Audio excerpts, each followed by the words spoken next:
tingkat 1 selanjutnya. Alhamdulillah pada siang hari ini kita sudah kedatangan narasumber dari BPJS Kesehatan, ada Ibu Christine. Salam Ibu, dari bagian mutu layanan dan kepesertaan.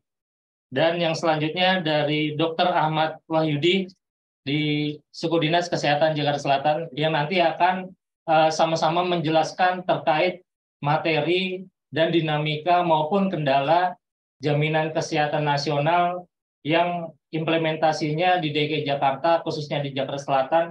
Apa sih kendalanya, apa sih solusinya, dan mungkin nanti kawan-kawan dari FKDM se-Jakarta Selatan akan bertanya dan menyimak materi-materi dari narasumber kita. Namun sebelumnya, sebelum kita mulai diskusi, kita sama-sama mendengarkan sambutan dari Kepala Satuan Kesbangpol Jakarta Selatan kepada Bapak Dirham Nugraha. Waktu dan tempat kami persilakan. Baik, cek suara dulu nih. Ya, suaranya cukup jelas ya Bang Tian ya. Jelas. Makasih Bang, siap. Itu di tengah itu siapa yang duduk berdua itu? Ada kakak yang cantik, abang yang ganteng, itu berdua siapa itu? Yang mana? Oh ya. Ibu saya, Pak Kasuban. Biar kelihatan cantik dan ganteng, sementara maskernya dibuka dulu. Oh ya. Nah, iya, udah aman kok. Tadi udah disemprot hand sanitizer semua ruangan. Saya udah divaksin. Baik, mohon izin Bapak Ibu semua. Assalamualaikum warahmatullahi wabarakatuh. Waalaikumsalam warahmatullahi wabarakatuh. Selamat siang, salam sejahtera buat kita semua yang kami hormati, narasumber dari Suku Dinas Kesehatan Jakarta Selatan, Dr. Ahmad Wahyudi. Tadi nggak sempat ketemu ya, soalnya posisi saya lagi di Istana Bogor nih, jadi nggak bisa menyapa Bang Ahmad Wahyudi. Kemudian kakak dari BPJS Jakarta Selatan, Mbak Christine, sama tadi ada temannya satu ya. Kemudian juga nih selamat bergabung juga nih Bang Tian nih. Bang Tian, anggota FKDM Kelurahan yang kita minta jadi moderator untuk kegiatan hari ini. Kemudian sama Mbak Dona dari Kelurahan Mampang, anggota FKDM juga. Kemudian juga bergabung secara online rekan-rekan kami dari perwakilan Suku Dinas Pendidikan, kemudian rekan-rekan kami yang kami hormati dari Kementerian Agama, kemudian Sudin Kesehatan, Sudin Sosial, Sudin Tenaga Kerja, beberapa sudin lainnya, perwakilan dari Kebudayaan, Pemuda Olahraga, Parekraf, kemudian para camat dan lurah atau yang mewakili dari kasih pemerintahan kecamatan dan kelurahan. Kemudian kita juga mengundang perwakilan Dewan Kota untuk bergabung secara online. Kemudian tadi juga sudah bergabung dari Forum Kerukunan Umat Beragama Jakarta Selatan, kemudian juga ada Forum Pembangunan Kebangsaan, kemudian Ketua FKDM Kota, jajaran kecamatan dan kelurahan, rekan-rekan kami dari Purna Paskibra Indonesia termasuk Forum Lintas Ormas, kemudian juga bergabung siswa, murid siswa dari Sudin Pendidikan dan Kementerian Agama. Syukur alhamdulillah siang hari ini, walaupun persiapan kita kejar-kejaran ya Ibu Warni yang mendampingi Pak Dokter Ibu Warni Kasubit Kesbag. Jadi tugasnya itu melakukan konsolidasi tugas-tugas keormasan, kemudian Forum Kerukunan Umat Beragama, termasuk urusan kebudayaan, ekonomi, sosial, ada banyak deh urusannya. Jadi kalau setiap Jumat ada konsolidasi webinar, semata-mata Kesbangpol dengan forum-forum yang ada memberikan informasi-informasi kepada masyarakat melalui komponen-komponen yang ada. Di minggu lalu kita sama-sama bergabung juga dengan Sudin Kesehatan. Membahas apa Ibu Warnia minggu lalu kita? Vape terkait vape. Vape, iya. Jadi kadang ada pemahaman penggunaan vape itu lebih ringan daripada merokok. Nah, makanya kemarin sudah dijelaskan dan peserta juga antusias untuk mencari informasi. Sebenarnya sama-sama nggak bagus tuh, ya antara rokok sama vape sama-sama nggak bagus. Nah nanti di kesempatan yang akan datang pun ada event-event yang sekiranya memberikan informasi kepada masyarakat. Jadi ucapan terima kasih terutama buat Pak Dr. Ahmad dan Mbak Christine ya.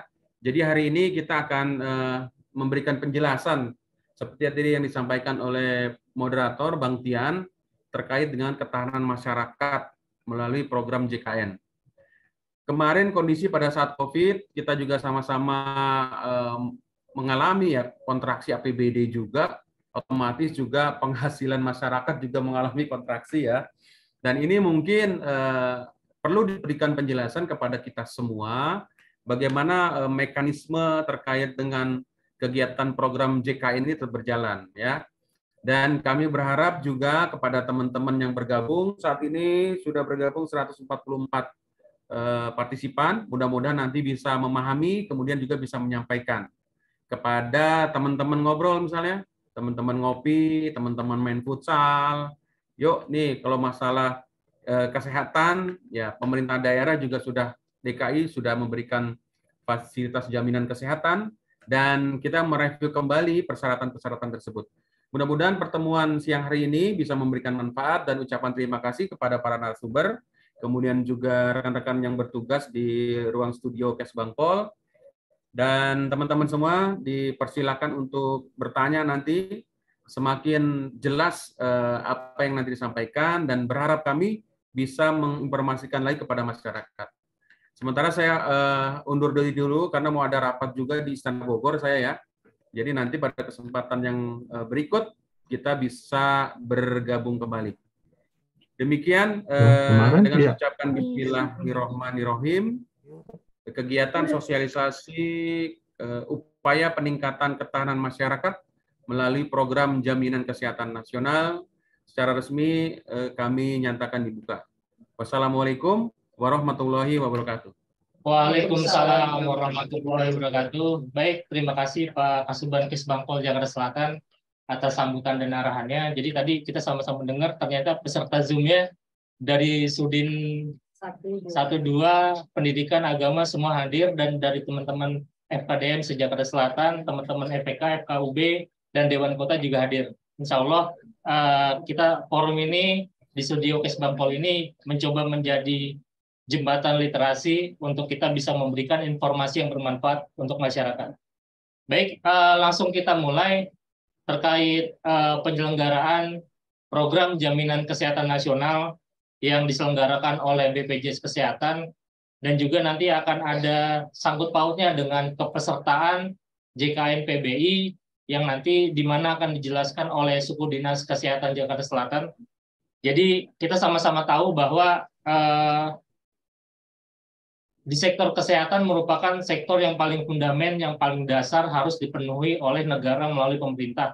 Karena masyarakatnya yang sudah melakukan pembayaran pajak yang menjadi resapan dari APBD maupun APBN, negara melalui pemerintah wajib menghadirkan jaminan sosial kesehatan yang dapat dimanfaatkan oleh masyarakat pada khalayak ramai.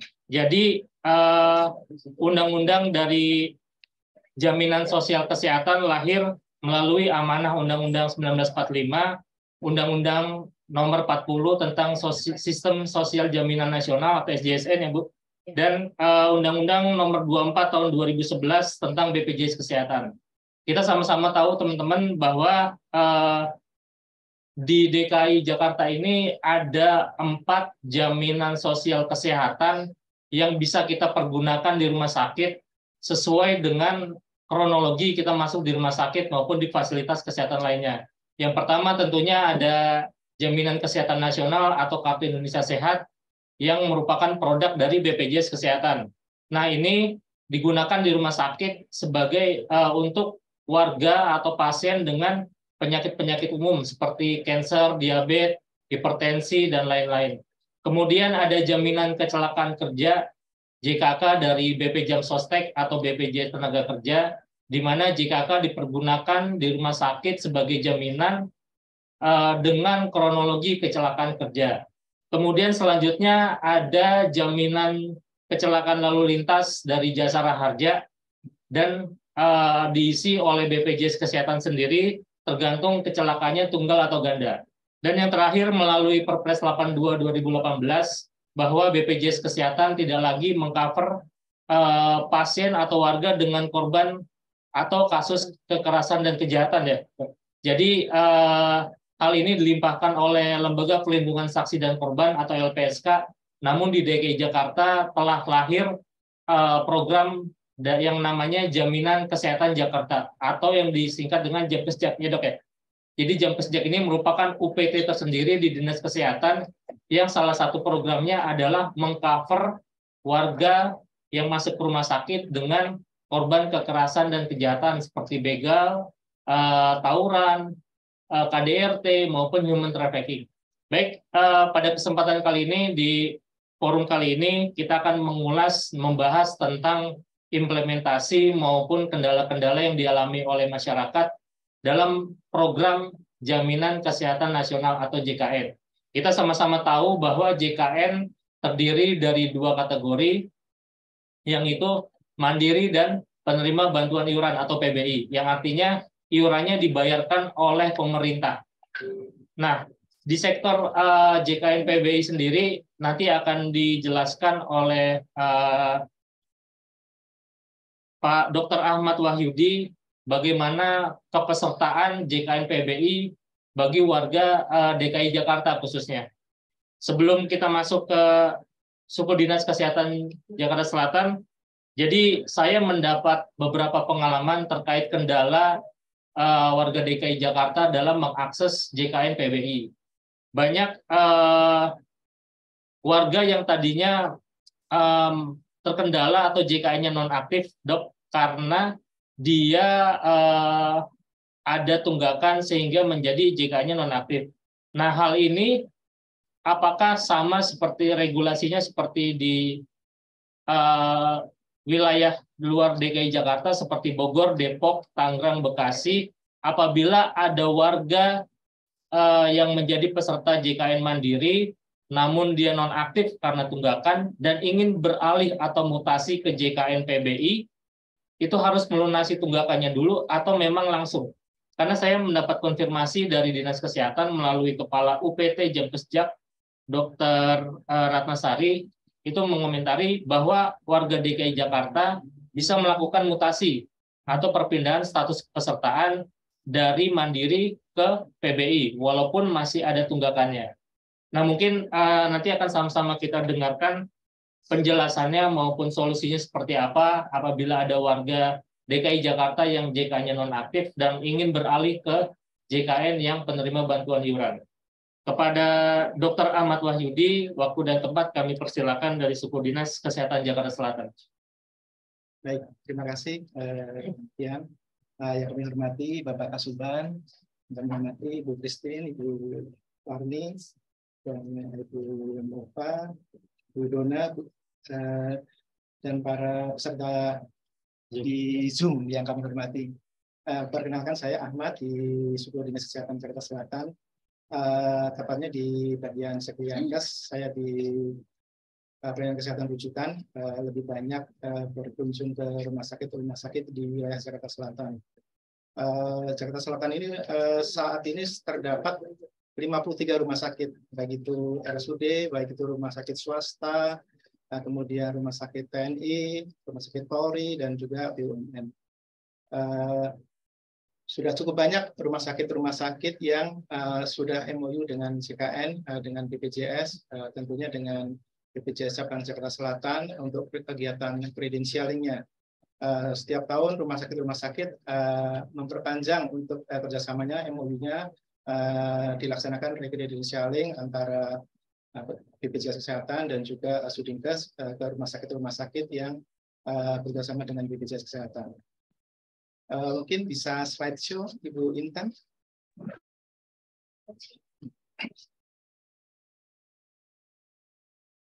Di sini saya sedikit paparan, nanti akan lebih detail lagi oleh Bu Christine dari BPJS, karena dari Suku Dinas Kesehatan cuma sedikit yang kami paparkan. Next. kita ketahui bahwa untuk BPJS Kesehatan ada kelas 1, kelas 2, kelas 3. Nanti ke depannya nanti akan di rumah sakit ada kelas rawat inap standar. Jadi kelas 1, kelas 2, kelas 3 itu nanti akan menjadi kelas rawat inap standar ya Bu Christine ya. Jadi nanti untuk ruangan-ruangan di rumah sakit itu akan dibatasi maksimal satu ruang itu 4 bed. Kalau mungkin kemarin Bapak Ibu di kelas 3 ada mungkin 6 bed atau 8 bed, nanti ke depannya ada maksimal 4 bed. Jadi 4 bed dan diatur jaraknya, tidak boleh terlalu dekat. Kadang mungkin karena dipaksakan dulu 2 bed, ditambahin bed, dipaksakan setengah meter, tidak boleh. Jadi harus minimal 1,5 meter. Jadi nanti ruangannya juga diharapkan AC-nya, suhunya tidak terlalu panas. Jadi dari Kementerian Kesehatan sudah ada edarannya tentang kelas rawat inap standar. Kemudian kalau tempat kamar mandinya, kalau yang dulu mungkin masih keluar ruangan harus nyari toiletnya, bagi pasien untuk kelas rawat inap standar nanti disyaratkan di dalam ruangan rawat inap tadi. Jadi 4 bed, kamar mandi itu di dalam ruangan tadi. Jadi pasien tidak perlu keluar ruangan mencari kamar mandi. Itu yang disyaratkan oleh Kementerian Kesehatan. Kemudian pencahayaan juga, mungkin ada yang lampunya redup, nanti ada standarnya berapa meter, misalnya 250 meter, karena lampu ini kan ada tingkat pencahayaan itu diukur juga pakai angka ya. Jadi redup atau terang itu ada alat ukur meter namanya. Untuk PBI termasuk kelas 3 ya, jadi dibayarkan oleh pemerintah daerah. Nanti Bapak Ibu mungkin tetangga yang belum memiliki kartu JKN diharapkan apabila mau untuk bergabung dengan PBI nanti bisa menghubungi puskesmas setempat, membawa KTP, KK, menghubungi puskesmas setempat, nanti petugas puskesmas akan berkoordinasi dengan kantor BPJS Kesehatan ya Bu ya. Diharapkan kita semua tetangga, sosial keluarga nanti mereka harus mengurus, harusnya bisa mendampingi yang sakit, tapi harus keliling untuk berproses tentang BPJS-nya. Next. BPJS juga ada kelas 2, terdiri dari PNS ya, golongan 1, golongan 2, kemudian juga ada TNI yang golongan 1 dan golongan 2. Next. Untuk kelas 1, untuk ASN biasanya di golongan 3 ya, dan golongan 4 juga. Next. Untuk veteran dan perintis kemerdekaan juga masuk di kelas 1 ini ya. Next. Untuk misalnya iuran ada subsidi dari pemerintah 42.000, nanti ada subsidi dari pemerintah kalau nggak salah sekitar 7.000. Next.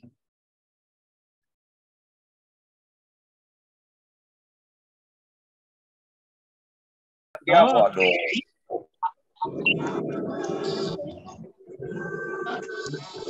Keluarga yang tidak tahu ketika bayi lahir sakit dan dirawat kan nanti untuk proses ketika belum punya nama bayinya memakai nama bayi ibunya. Jadi bisa berproses dengan JKN dan nanti meminta kepada rumah sakit untuk 3 kali 24 jam. Jadi waktu didaftarkan mohon nanti lapor kami sedang berproses BPJS. Jangan sampai ketika pasien belum memiliki kartu JKN daftar umum dulu, baru nanti hari berikutnya bilang mau berubah jadi JKN BPJS. Nanti itu akan sangat susah untuk penjaminannya. Jadi biasanya ketika masuk mendaftar sebagai pasien umum, nanti keluar jadi pasien umum juga. Jadi diharapkan ketika mendaftar, lapor kepada petugas rumah sakit, kami proses JKN, sedang berproses, misalnya belum ada kartunya. Jadi agar nanti di hari berikutnya untuk proses administrasi BPJS tidak ada kendala. Begitu juga dengan Bapak Ibu yang baru menikah, misalnya kemarin masih single, kemudian saat ini menikah, mohon update untuk kartu keluarganya, kependudukannya, dan juga untuk update BPJS-nya ya. Jadi nanti ketika untuk persalinan dan lain-lain semoga lancar, karena ketika nanti masih sendiri-sendiri tentunya juga akan sedikit bermasalah untuk proses administrasinya.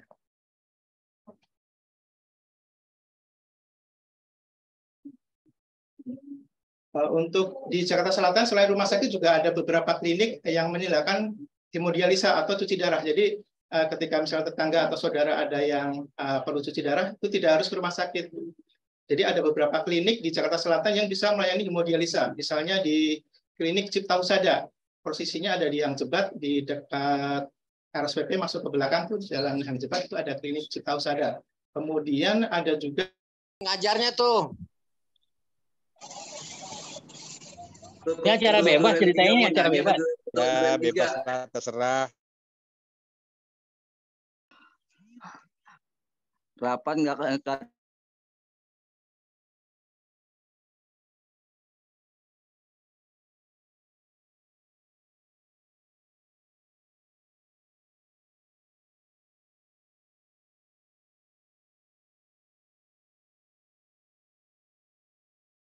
ada sekitar 23 mesin hemodialisa, tapi saat ini belum CKN ya, jadi kesehatannya sedang berproses. Kemudian ada juga di Kemang namanya klinik medik.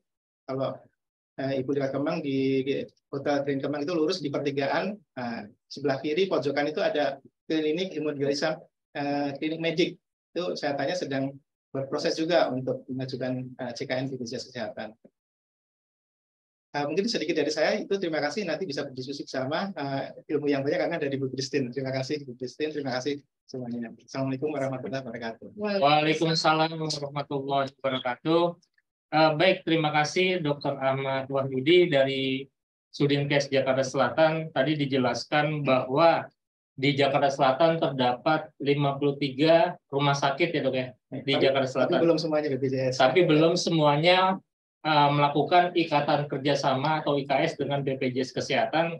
Kemudian ada fasilitas kesehatan yaitu klinik medis, hemodialisa atau HD atau cuci darah ya dok ya. Jadi untuk mengakses ke klinik cuci darah harus melalui rujukan berjenjang dari fasilitas kesehatan pertama. Baik, kemudian tadi dijelaskan bahwa Jakarta Selatan telah mendapat award dari BPJS Kesehatan tentang Universal Health Coverage, yang artinya hampir semua warga Jakarta Selatan sudah menjadi peserta BPJS Kesehatan.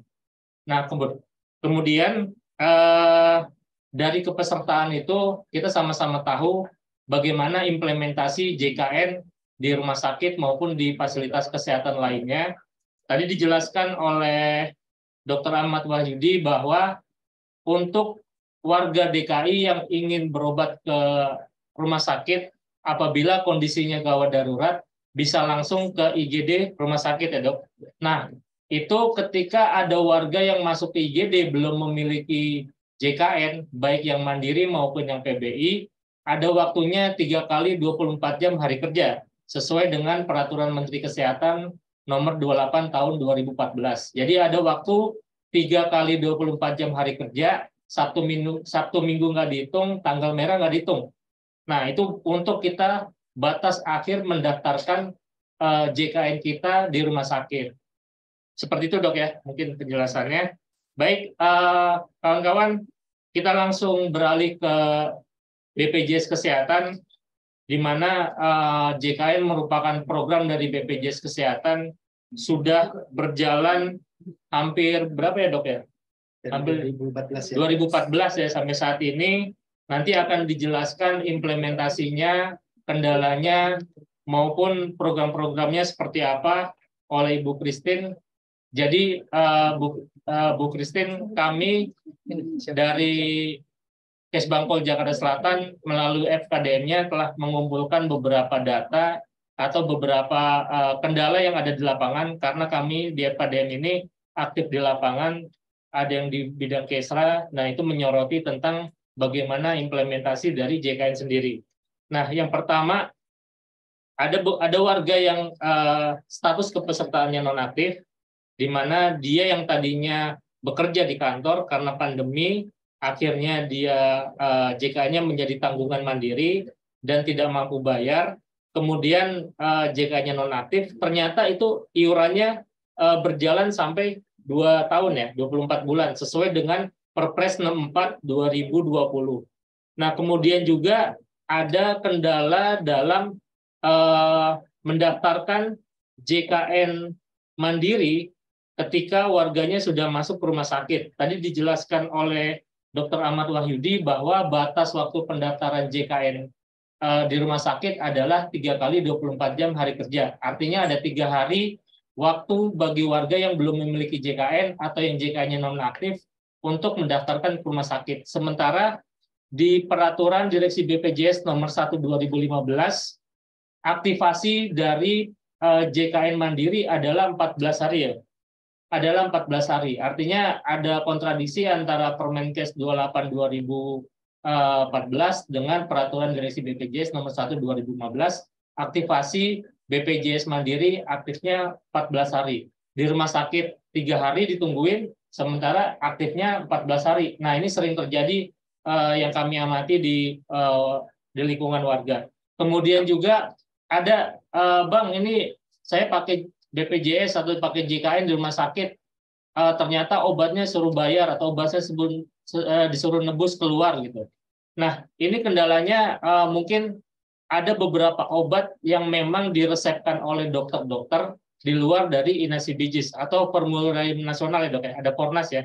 Jadi BPJS punya standar atau paket obat namanya formularium nasional atau Fornas. Nah, itu pasien BPJS wajib mendapatkan obat-obatan resep dari dokter yang sesuai dengan formularium nasional. Kemudian ada juga di Perpres 82 tahun 2018 bahwa ada denda yang diberikan BPJS kepada masyarakat yang menjadi peserta BPJS. Apabila masyarakat JKN yang mandiri menunggak kemudian baru membayarkan setelah lewat masa pembayaran, ketika dipakai selama 40 hari itu ada denda dok ya. Yang tadinya 2,5% sekarang naik menjadi 5%. Jadi bukan hanya iuran saja yang naik, tapi dendanya juga naik. Nah, mungkin itu beberapa kendala yang kami rangkum datanya melalui RKDM dan Kesbangpol. Mungkin itu yang menjadi kendala dalam dinamika implementasi dari JKN sendiri. Nah, mungkin kita sama-sama akan mendengarkan penjelasan dan apa solusi dari kendala-kendala yang tadi kita bicarakan. Ada Ibu Christine dari BPJS Kesehatan dalam bagian mutu layanan kepesertaan. Kepada Bu Christine, waktu dan tempat kami persilakan. Makasih Bang Dian, yang kami hormati Pak Kasuban, Pak Dirhamul, kemudian Bu Suwarni dari Kesbangpol juga, kemudian yang kami hormati Pak Ahmad dari Sudinkes, Bang Dian dan Kak Duna, kami dari BPJS Kesehatan. Izin Bapak Ibu semua yang hadir di Zoom, mudah-mudahan suaranya cukup jelas ya Bapak Ibu ya. Slide-nya boleh ditampilkan. Sebenarnya kalau bicara soal program jaminan kesehatan nasional ini, kalau sosialisasi enaknya langsung ya Bapak Ibu ya, karena diskusinya biasanya lebih hidup kalau kita ketemu langsung. Karena kami juga kalau di sini sulit untuk berkomunikasi dua arah kalau lewat Zoom. Jadi Bapak Ibu semuanya boleh di slideshow, Mbak. Mungkin sebelum kami mulai sosialisasi ini, kita mungkin bisa sama-sama menyamakan persepsi ya Bapak Ibu ya. Sebenarnya apa sih program JKN, apa sih KIS? Karena tadi Bang Dian juga sudah bolak-balik sebut nih JKN, sebut lagi KIS, sebut lagi BPJS Kesehatan. Karena Pak Ahmad seringkali di warga ini masih, kalau kita bilang KIS itu persepsinya itu adalah PBI. Ya kalau dibilang saya nggak mau yang KIS, saya mau yang bayar, ya sama KIS juga gitu ya Bapak Ibu ya. Jadi seringkali kalau dibilang KIS tuh yang PBI doang, yang dibayarin pemerintah, yang kelas 3 gitu kan. Pun PBI sekarang sebenarnya PBI ini juga kalau kita bilang yang didaftarkan Pemprov DKI itu sebenarnya bukan PBI ya Pak ya. Yang disebut PBI itu adalah PBI JK. PBI yang didaftarkan oleh negara melalui APBN, yang didaftarkan melalui Pemprov DKI atau yang biasanya warga daftar lewat puskesmas itu bukan PBI namanya. Itu adalah peserta PBPU yang didaftarkan oleh Pemda atau PBPU Pemda DKI lah kalau lebih mudahnya. Gitu. Mungkin Bapak Ibu di sini yang hadir di Zoom ada yang bisa bersuara apa sih sebenarnya bedanya JKN, apa sih bedanya BPJS Kesehatan dan KIS. 3 itu dulu deh. Maksudnya supaya Bapak Ibu di sini juga kita sama satu persepsi. Sebenarnya antara JKN, BPJS Kesehatan dan KIS itu apakah hal yang berbeda atau apakah hal yang sama sebenarnya? supaya nanti jangan karena ini kami juga kesempatan yang baik ya Bapak Ibu, karena Bapak Ibu nanti bisa sampaikan ke rekan-rekannya, ke keluarganya. Sebenarnya sama loh KIS dengan ya kalau KIS itu ya kalau udah jadi peserta JKN, saya kasih jawaban jadinya ya. Kalau jadi peserta JKN ya peserta KIS gitu ya Bapak Ibu ya. Boleh ditampilin slide berikutnya Mbak? Ya, jadi Bapak Ibu, apakah saya peserta JKN atau sebenarnya saya peserta BPJS atau saya peserta KIS gitu ya? Ya, jadi kalau kita bicara disebut JKN, JKN itu nama programnya ya Bapak Ibu ya. JKN itu jaminan kesehatan yang yang dimiliki oleh negara, di mana ini memberikan perlindungan kesehatan yang memenuhi kebutuhan dasar kesehatan. Jadi kebutuhan dasar ya Pak Ahmad ya. Kebutuhan dasar ini ya kalau misalnya kita maunya itu bukan dasar ya Pak ya. Maunya kita dapat obat yang begini gitu ya Pak ya, itu udah bukan kebutuhan dasar, betul ya Pak Ahmad. Ya kalau yang dijamin dalam JKN ini adalah kebutuhan dasar Bang Tian. Jadi nggak bisa apalagi kalau kita tuh biasanya warga Indonesia ini biasanya lebih senengnya langsung ke dokter spesialis gitu ya Pak Ahmad ya, nggak mau berjenjang. Apa sih pakai BPJS nih ke berjenjang lah, karena kebutuhan dasarnya kita itu sebenarnya bisa dipenuhi di Vaskes tingkat pertama gitu ya Pak. Makanya semuanya pendidikan awalnya dari dokter umum ya Pak, nggak bisa langsung dokter spesialis gitu. Nah itu kebutuhan dasarnya adalah program nama programnya Jaminan Kesehatan Nasional. Kemudian BPJS Kesehatan itu apa? BPJS Kesehatan lembaganya atau badan hukum yang ditunjuk oleh negara untuk mengelola si program JKN. Kemudian kalau KIS itu apa? KIS adalah sebutan kartunya. Jadi Bapak Ibu semuanya sekarang kalau punya kartu itu sebutannya bentuknya pasti judulnya Kartu Indonesia Sehat. Mau dia yang PBI, mau dia yang peserta mandiri kelas 3, mau yang didaftarkan oleh Pemprov DKI ataupun Pemda lainnya, mau yang dari perusahaan yang direktur utama, yang komisaris, yang Pak Presiden pun kartunya sebutannya Kartu Indonesia Sehat. Jadi semuanya sebutannya ya KIS. Mau yang kelas 1, sayangnya nggak ada kelas VIP ya Bapak Ibu ya, jangan tanya kok nggak ada VIP. Ya, jadi apalagi nanti udah kelas standar ya Pak ya, kita udah pakai nanti akan menjadi kelas standar, nggak ada lagi kelas 1, 2, 3. Nah, jadi Bapak Ibu supaya bisa sama kita ketika menyampaikan ke warga gitu ya. Sebenarnya peserta JKN ya peserta BPJS ya peserta KIS. Yang penting aktif. Aktif itu artinya apa? Bayar iuran gitu ya Bapak Ibu. Boleh slide berikutnya? Mungkin di slide show aja Mbak biar lebih yang di bawah sebelah kiri ya. Ya, agenda berikutnya adalah kita masuk ke pentingnya perlindungan program JKN. Kenapa kita wajib menjadi peserta JKN? Ya, ada 3.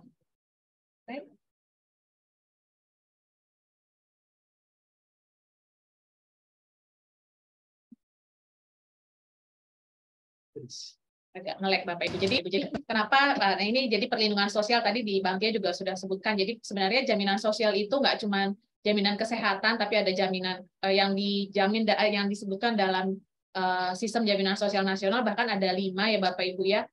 Satunya jaminan kesehatan dikelola BPJS Kesehatan, 4 jaminan sosial lainnya, jaminan kecelakaan kerja, jaminan pensiun, jaminan kematian, dan jaminan hari tua itu dikelola oleh BPJS Tenagakerjaan.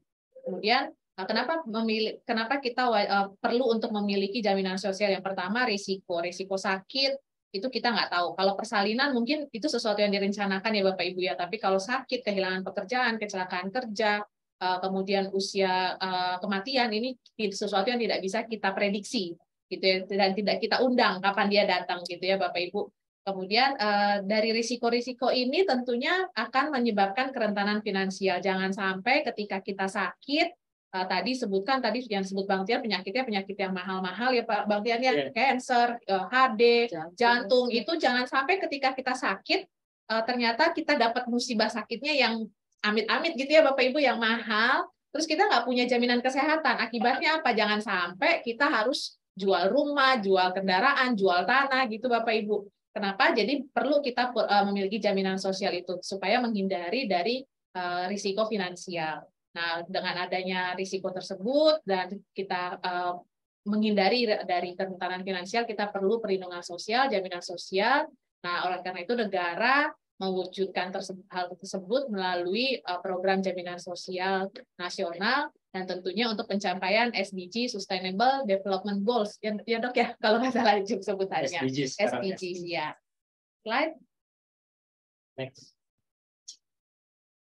Nah, dari hal-hal tersebut, tadi Bang Tian juga sudah sebutkan beberapa regulasi, cikal bakal sistem jaminan sosial nasional ini sudah diamanatkan dalam Undang-Undang Dasar sebenarnya, tapi diturunkan lagi dalam Undang-Undang, kemudian diturunkan dalam peraturan pemerintah, peraturan presiden, dan sampai terakhir adalah peraturan BPJS Kesehatan. Slide. Tadi Bapak Ibu ini mengulang lagi, mirip-mirip ya Bapak Ibu ya, prinsip dasarnya kenapa kita perlu program jaminan kesehatan. Tadi proteksi tentunya untuk menghindari dari resiko biaya ya Bapak Ibu kalau kita sudah punya jaminan sosial. Kemudian prinsip sharing, ini prinsip gotong royong, subsidi silang, ini prinsip dasarnya bangsa Indonesia ya Bapak Ibu ya. Jadi yang sehat membantu yang sakit, yang kaya membantu yang miskin, yang muda, yang resiko sakitnya biasanya kan lebih rendah ya kalau yang masih muda. Kemudian mensubsidi yang mereka yang sudah berusia tua yang sudah risiko sakitnya mungkin lebih besar daripada yang masih muda. Terus prinsip yang terakhir kita sudah kita sudah terproteksi, kita sudah memberikan prinsip sharing atau gotong royong. Yang paling penting ini juga adalah compliance kita sebagai warga negara. Sebagai warga negara tentunya kita wajib untuk taat pada regulasi yang ada di negara kita. Ya, karena ini sudah amanat undang-undang Bapak Ibu sebagaimana disampaikan bahwa menjadi peserta jaminan kesehatan nasional adalah sifatnya wajib. Bukan hanya kita sebagai warga negara, bahkan warga negara asing yang sudah 6 bulan tinggal di Indonesia pun, bekerja di Indonesia pun wajib. Jadi Bapak Ibu jangan warga negara asing aja diwajibkan, kenapa kita yang sebagai warga negara Indonesia kenapa tidak masih punya keraguan atau tidak mau keberatan untuk mendaftar atau dan membayar iuran menjadi peserta JKN. Slide. Berikutnya, slide lagi, kita masuk ke hak dan kewajiban. Kalau bangsa Indonesia senangnya ngomong hak dulu, pasti minta dulu haknya apa nih, ya gitu ya. Kalau kita ya senangnya terima dulu sebelum tahu kewajibannya apa, hak kita dapat apa.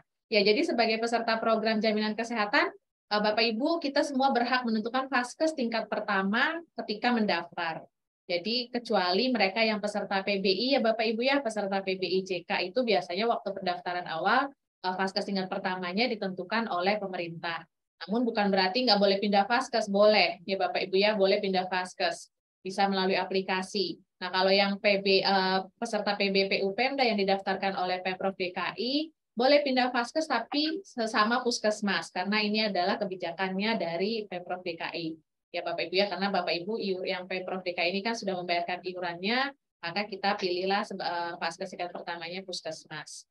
Kemudian kita memiliki hak juga memanfaatkan NIK sebagai identitas tunggal peserta JKN. Jadi Bapak Ibu, kami juga sudah sosialisasikan ke vaskes-vaskes bahwa kalau peserta nggak bawa kartu BPJS Kesehatan, mungkin kartunya tertinggal atau karena sudah ada juga sebagai kartu digital di handphone, tapi mungkin pas lagi berobat handphonenya lowbat mati gitu ya.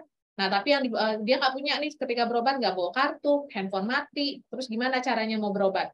Bisa pakai KTP-nya. Jadi Bapak Ibu, NIK yang ada di KTP Bapak Ibu sudah bisa digunakan sebagai identitas ketika Bapak Ibu akan mendapatkan jaminan di vaskes, baik vaskes tingkat pertama maupun vaskes rujukan. Kemudian memperoleh informasi tentang hak dan kewajiban serta prosedur pelayanan kesehatan, kemudian mendapatkan manfaat pelayanan kesehatan yang bekerja sama, itu kalau dengan catatan status kepesertaannya aktif, kemudian mendapatkan perlindungan data pribadi, dan Bapak Ibu juga berhak menyampaikan pengaduan, saran, dan aspirasi kepada BPJS Kesehatan. Seperti tadi mungkin ada pengaduan tentang obat, gitu ya Bapak Ibu ya, obatnya disuruh bayar. Nah itu Bapak Ibu boleh menyampaikan pengaduannya, ada petugas kami di rumah sakit. Slide. Nah, sudah bicara hak, kita bicara kewajiban. Kewajibannya tadi wajib mendaftarkan diri dan anggota keluarganya seluruhnya. Jadi Bapak Ibu mendaftarkan diri ini bukan hanya Bapak Ibu yang sakit aja atau pilih anak pertama aja yang mau didaftarin, nggak bisa Bapak Ibu. Mendaftarkan diri dan anggota keluarganya itu berarti seluruhnya. Dan membayar iurannya secara rutin paling lambat tanggal 10 kalau yang peserta mandiri. Kemudian memberikan data diri dan anggota keluarganya secara lengkap dan benar, melaporkan perubahan data diri dan anggota keluarga. Kalau ada perubahan, kalau yang PNS, PPNPN, TNI, Polri, kalau ada perubahan data golongan, pangkat, upah, ini wajib dilaporkan. Apabila ada pernikahan atau perceraian, Bapak Ibu juga wajib laporkan. Kelahiran, kematian, kemudian ada perubahan alamat domisili dan nomor handphone ataupun email, ini juga wajib dilaporkan. Ya, terutama yang kematian, kelahiran, Tadi Pak Ahmad juga sudah sampaikan terkait bayi baru lahir. Kalau sudah ada anak yang baru lahir, segera laporkan pendaftarannya. Kalau ada anggota keluarga yang meninggal, juga segera dilaporkan ke BPJS Kesehatan agar dinonaktifkan. Menjaga identitas peserta JKN, jangan dipinjamkan ya Bapak Ibu ya, apalagi rusak, hilang itu terus dipinjamkan, apalagi dipinjamkan ke orang lain, ini tidak boleh.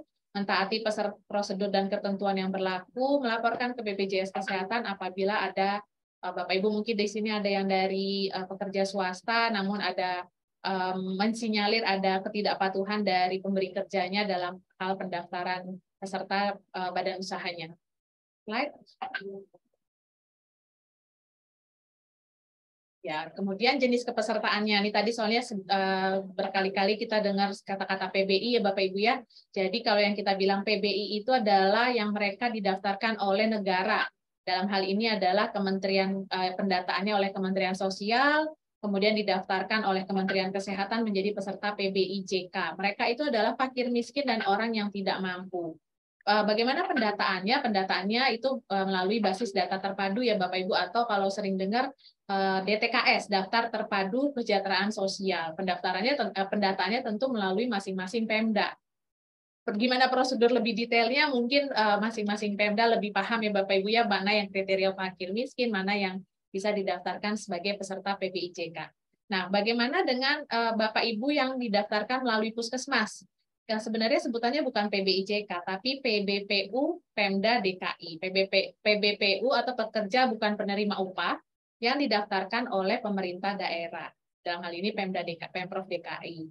Nah, kita itu masuknya sebenarnya banyaknya bukan penerima bantuan iuran ya Bapak Ibu ya. Ada pekerja penerima upah, kalau Pak Ahmad, Bu Warni ini masuknya PPU penyelenggara negara karena masuk PNS. Kemudian PPU non penyelenggara negara itu yang pekerja swasta, BUMN. Kemudian PBPU, mereka yang peserta mandiri, lebih sering dengarnya Bapak Ibu ya, ada di kelas 1, kelas 2, kelas 3, atau peserta PBPU yang tadi didaftarkan oleh Pemprov DKI. Slide. Nah, bagaimana tentang iurannya Bapak Ibu? Kalau iuran, ini beda-beda iuran dari jenis kepesertaan tadi beda. Peserta PBI iurannya tadi sudah disampaikan Pak Ahmad bahwa dia didaftarkan kelas 3, iurannya per bulan 42.000 per jiwa. Kemudian kalau yang PPU, pekerja penerima upah, pekerja penerima upah ini adalah persentase dari gajinya. Kalau besarannya adalah 5% dari gajinya, iurannya, di mana 4%-nya itu dibayarkan oleh pemberi kerja, 1%-nya itu dibayarkan dipotong dari gaji si pekerja. Jadi sebenarnya kalau yang pekerja penerima upah itu hanya dipotong gajinya setiap bulan 1%. Kecil ya Bapak Ibu ya, nih yang nomor 2, 1% dari gajinya. 1% dari gaji, batas bawahnya tentunya UMR atau UMP kalau di Provinsi DKI Jakarta. Sekarang besar UMP sekitar 4,8 ya. Jadi kalau misalnya gajinya anggaplah 5 juta itu ya Bapak Ibu ya, yang kerja swasta ini hanya dipotong 1% dari gaji atau 50.000. Berarti ya kalau 5 juta itu 1% hanya 50.000. Mereka yang pekerja penerima upah, 1% yang dipotong dari gajinya itu sudah untuk mencakup maksimal 5 jiwa. Jadi si pekerjanya, pasangannya, suami atau istrinya, dan maksimal sampai dengan anak ketiga. Hanya 50.000 untuk 5 jiwa. Bayangkan kalau dia anaknya udah sampai anak ketiga, berarti 50.000 dipotong dari gajinya itu udah buat berlima, dapat hak kelas 1, kurang lebih seorang hanya 10.000 sebenarnya. Ya. Begitu juga yang PNS, TNI, Polri, sama itu. Kemudian yang peserta mandiri, itu iurannya ada di kelas 1, kelas 2, kelas 3, seperti di slide. Nah, peserta PBPU yang didaftarkan oleh Pemda sama sebenarnya 42.000, tapi 30. Kalau yang peserta mandiri kelas 3 itu yang dibayarkan hanya 35.000. Jadi peserta, sebenarnya tadi Pak Ahmad juga sudah sampaikan, besaran iurannya 42.000, tapi yang dibayar pemerintah hanya 35.000. Sisanya 7.000-nya itu disubsidi oleh pemerintah, baik dari Pemda maupun dari pemerintah pusat. Begitu juga yang Pemda yang didaftarkan melalui Puskesmas itu, dia besaran iurannya 42.000. Ya Bapak Ibu ya, kami ingatkan Bapak Ibu tolong sama-sama mengingatkan temannya, keluarganya, kalau yang peserta mandiri bayar iuran paling lambat tanggal 10 Bapak Ibu. Kenapa? Karena kami harus bayar kapitasi ya Pak ya. Kapitasi ke puskesmas, ke klinik, itu juga kami harus bayar paling lambat tanggal 15 ya Pak ya, karena memang iuran yang Bapak Ibu bayarkan memang harus segera kami salurkan untuk pembiayaan ke fasilitas kesehatan yang sudah bekerja sama. Slide. Nah, untuk pekerja penerima upah, oke, masuk ke soal tunggakan iuran. Tadi Bang Tian sudah singgung-singgung nih. Betul, Bapak Ibu. Jadi, kalau peserta mandiri, kalau yang Bapak Ibu yang daftar lewat puskesmas, nggak usah mikirin tunggakan iuran. Walaupun mungkin masih ada yang dulu sempat menunggak, terus pindah ya. Tapi kalau nggak mikirin denda, karena sudah pasti dibayarkan oleh Pemprov DKI ya Bapak Ibu ya, selama masih punya KTP DKI. Nah, kalau yang peserta mandiri, Bapak Ibu, bayar iuran paling lambat tanggal 10. Ini sekarang kita hari ini tanggal 26 ya. Nah, Bapak Ibu, misalnya kita contoh bulan Mei ini, sudah tanggal 26 Mei, tapi ada Bapak Ibu di sini yang peserta mandiri belum bayar iuran, misalnya untuk iuran bulan Mei. Masih aktif Bapak Ibu, padahal kan sebenarnya sesuai aturan paling lambat tanggal 10 ya. Nah, sampai tanggal hari ini belum masih aktif, Bapak Ibu belum bayar, masih aktif, berobat masih bisa, gitu ya, masih bisa.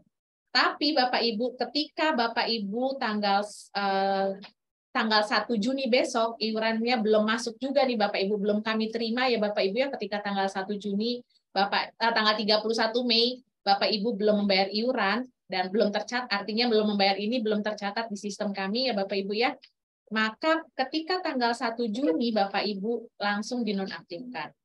Jadi Bapak Ibu punya waktu sampai tanggal 31 Mei untuk bayar iuran bulan Mei. Tapi Bapak Ibu bayarnya jangan juga jadi tanggal 31 Mei terus jam 9 malam atau jam 11 malam. Kenapa? Karena itu sudah pasti kalau udah last minute kan pasti sistem tuh udah ya tutup gitu Bapak Ibu. Jadi kenapa Bapak Ibu kami mohon bantuannya bayar iuran itu paling lambat tanggal 10. Ya bonus-bonus 15 boleh lah ya, tapi jangan bayar di tanggal 31 karena ketika Bapak Ibu bayar di akhir bulan, kemudian ada kendala sistem, atau memang sebenarnya tanggal 31 itu sudah tidak bisa di atas jam 5 sore itu sistemnya sudah close Bapak Ibu, maka Bapak Ibu nanti pas tanggal 1-nya pasti nonaktif. Itu Bapak Ibu. Apa yang terjadi ketika nonaktif? Yang sebenarnya kalau Bapak Ibu tanggal 1 nonaktif, kemudian mau bayar iuran, bisa aja tanggal 1 bayar. Tinggal bayar iuran bulan Mei dan bulan Juni, bayar 2 bulan. Langsung aktif Bapak Ibu. Ada denda? Nggak ada. Terus dendanya kapan? Ketika Bapak Ibu dalam waktu 45 hari sejak membayar, Bapak Ibu mendapatkan pelayanan rawat inap di rumah sakit. Ya, jadi misalnya tadi bayar iuran, nanti udah telat bulan Mei, bayar iurannya baru nanti tanggal 5 Juni gitu ya Bapak Ibu ya. Tanggal 5 Juni kemudian berobat ke puskesmas. Kena denda nggak? Enggak. Bapak Ibu tidak kena denda. Kemudian dari puskesmas rujuk lagi ke rumah sakit untuk rawat jalan. Kena denda apa tidak? Tidak.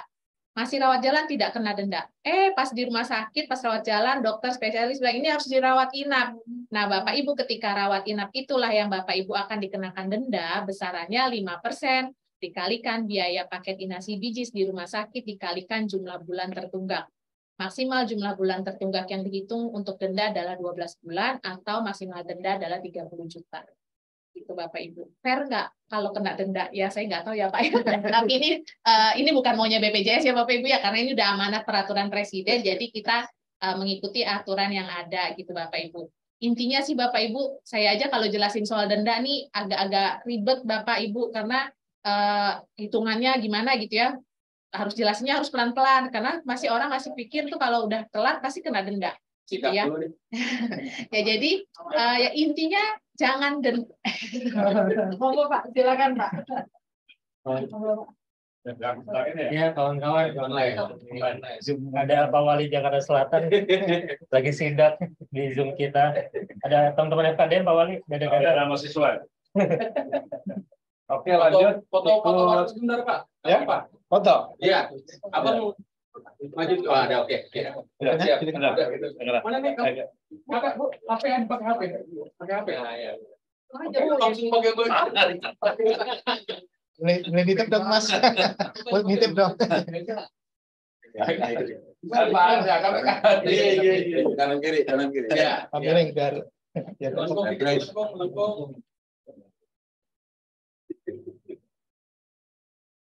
Orang layak tuh. 2, 3.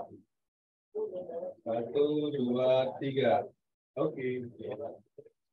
Mohon maaf teman-teman apa? FKDM beserta Zoom untuk siang hari ini ya. Sudin 1-2. Apakah Sudin ikut? Benar, mewakili ya. Saya ucapkan terima kasih telah bergabung di siarannya Badan Webinar Kesbangpol Jakarta Selatan. Silakan dilanjutkan. Saya cuma mengganggu doang sebentar, memastikan bahwa program ini berjalan sesuai dengan yang kita inginkan bersama-sama. Insyaallah. Ya, terima kasih. Lanjut. Pak Asman masih senang pakai topi. Dari Kalimantan di dalam. Dari Nusantara. Masih lanjut ya. Situ udah. Udah sehat, alhamdulillah. Sehat. Kenapa udah BPJS? Ya. Foto juga. Ini ada iklan tak terduga nih. Baik kawan-kawan, tadi ada iklan sedikit masuk. Ada Pak Wali Kota Jakarta Selatan yang sidak ingin melihat keberlangsungan dari Zoom Meet kita. Baik, tadi kita lanjutkan saja Bu Christine penjelasannya. Tunggakan ya. Baik, kita lanjut lagi intermezzonya. Mudah-mudahan jadi nggak ngantuk ya Bapak Ibu ya yang di Zoom karena ada intermezzo. Jadi intinya denda Bapak Ibu hanya muncul ketika Bapak Ibu telat bayar iuran, kemudian mendapatkan pelayanan 45 hari sejak aktif dan hanya untuk ketika pelayanan rawat inap. Gitu, slide berikutnya. Nah, ini Bapak Ibu berikutnya adalah identitas peserta yang kita gunakan. Tadi kami sudah infokan, Bapak Ibu bisa pakai KTP yang sudah ada NIK-nya. Ya, kalau anak-anak kan belum punya KTP, kalau ada yang punya KIA atau ya sebutin aja NIK-nya Bapak Ibu ketika sedang berobat. Betul, NIK-nya aja karena sistemnya sekarang sistem aplikasi yang tersedia di rumah sakit ataupun di vaskes tingkat pertama itu bisa dengan menggunakan NIK. Makanya pastikan data Bapak Ibu terupdate NIK-nya sudah sesuai di BPJS Kesehatan. Kemudian kartu digital yang ada di handphone, kami harapkan 130-an orang di sini yang sudah hadir secara Zoom, Bapak Ibu ya bisa download aplikasi mobile JKN. Nanti ada di slide berikutnya. Slide. Kemudian manfaat ya, manfaat kalau alur tadi Bapak Ibu sudah paham sekali lah ya, kalau yang namanya BPJS Kesehatan itu alurnya program jaminan kesehatan nasional itu nggak ada ceritanya peserta langsung ke poli spesialis di rumah sakit gitu ya Bapak Ibu ya. Kalau namanya program jaminan kesehatan nasional kita rujukan berjenjang. Dari peserta pertama kali berobatnya ke vaskes tingkat pertama. Vaskes tingkat pertama ini bukan hanya puskesmas ya Dok ya. Bisa juga Bapak Ibu pilih dokter praktek swasta, dokter praktek perorangan, atau juga klinik yang sudah bekerja sama, klinik swasta yang bekerja sama dengan BPJS Kesehatan. Tapi kalau yang peserta yang didaftarkan oleh Pemprov DKI atau yang lewat puskesmas, Bapak Ibu hanya bisa pilih puskesmas ya Bapak Ibu ya. Tapi kalau yang peserta mandiri, pekerja swasta, PNS, TNI, Polri, BUMN, BUMD itu boleh pilih. Selain pilihannya tidak hanya puskesmas. Yang penting Bapak Ibu tahu, vaskes tingkat pertama itu tidak hanya puskesmas. Klinik swasta juga sudah banyak. Kemudian ketika Bapak Ibu berobat di vaskes tingkat pertama, berdasarkan indikasi medis apabila diperlukan rujukan, Bapak Ibu akan dirujuk ke rumah sakit. Rumah sakitnya juga berjenjang ya Bapak Ibu ya. Tidak bisa juga dari vaskes tingkat pertama langsung rujuk ke Rumah Sakit Jantung Harapan Kita. Bapak Ibu kalau di Jaksel berarti rujuknya di wilayah Jaksel dulu. Ternyata kalau di rumah sakit Jaksel mungkin tidak mumpuni atau mungkin di rumah sakit tersebut fasilitasnya tidak ada, dokternya tidak ada, baru Bapak Ibu bisa dirujuk ke rumah sakit yang lebih tinggi, misalnya bisa jadi dirujuk ke Fatmawati atau ke RSUD Pasar Minggu yang sudah lengkap juga ya Bapak Ibu ya. Nah kemudian nanti dirawat sesuai dengan indikasi medis. Slide berikutnya. Yang dijamin dalam vaskes tingkat pertama yaitu mulai dari konsultasi medis, kemudian rawat jalan, rawat inap. Kalau di vaskes tingkat pertama berarti adalah oleh dokter umum, kemudian dokternya dokter gigi, kemudian nanti di sana sudah mendapatkan pemeriksaan, obat-obatan juga ya Bapak Ibu ya. Jadi di vaskes tingkat pertama obat-obatan yang Bapak Ibu dapat itu sudah include, artinya tidak diminta pembayaran lagi. Kalau di vaskes tingkat pertama tidak ada lagi biaya. Kemudian kalau dirawat di Jakarta atau puskesmas juga ada yang sudah menyediakan rawat inap ya Bapak Ibu ya. Jadi Bapak Ibu juga bisa mendapatkan pelayanan rawat inap di beberapa vaskes tingkat pertama. termasuk juga pemeriksaan kehamilan, persalinan secara normal atau spontan itu dilakukan di Vaskes tingkat pertama. Slide berikutnya, yang dijamin di Vaskes rujukan atau tingkat lanjutan, prinsipnya sama, rawat jalan, rawat inap, tapi kalau untuk rawat jalan tentunya sudah dilakukan oleh pemeriksaan dokter spesialis. Obat-obatan juga sudah include, tadi betul yang disampaikan Bang Tian, kalau obat-obatan di Vaskes tingkat lanjutan sesuai dengan, sudah tertulis malah ya, sudah sesuai dengan Fornas. Kemudian pembiayaannya menggunakan paket inasi bijis. Nah, untuk obat-obatan ini juga Bapak Ibu secara regulasi, Bapak Ibu ketika kita di rumah sakit, tidak ada batasan hari rawat inap, tidak ada batasan biaya, intinya tidak boleh ada iur biaya ya Bapak Ibu ya, baik itu karena obat ya Bapak Ibu ya, kecuali Bapak Ibu naik kelas. Nanti ada slide berikutnya. Ini Permenkes terbaru ya Pak Dr. Ahmad ya, ini kami sampaikan slide berikutnya. Ya, jadi Bapak Ibu tadi ketika kita dirawat ketika kita dirawat di rumah sakit, ini Permenkes terbaru yang baru bulan Februari ya dok kalau nggak salah, Permenkes nomor 3 tahun 2023. Ketika kita dirawat di rumah sakit itu tidak boleh ada selisih biaya yang ditagihkan kepada peserta, kecuali kita Bapak Ibu mau naik kelas atas permintaan sendiri ya Bapak Ibu ya. Naik kelas misalnya Bapak Ibu kelas 2 naik ke kelas 1, kelas 1 naik ke kelas VIP. Nah, sekarang sesuai Permenkes nomor 3, semua kelas yang judulnya kelas 3, baik yang Bapak Ibu bayar sendiri maupun yang dibayarkan oleh pemerintah, baik pemerintah DKI maupun pemerintah pusat, itu tidak bisa naik kelas. Kalau dulu kan PBI itu pasti nggak boleh naik kelas karena dia kelas 3. Sekarang peserta mandiri yang kelas 3 pun sudah tidak boleh naik kelas Bapak Ibu. Gitu ya Bapak Ibu ya. Jadi ini adalah informasi baru karena aturan baru di Februari atau Januari ya Dok ya. Permenkes nomor 3 Februari ya Dok ya. Permenkes nomor 3 tahun 2023 ini baru Februari. Jadi semua peserta kelas 3 tidak diperkenankan untuk naik kelas. Itu Bapak Ibu. Nah, ke slide berikutnya.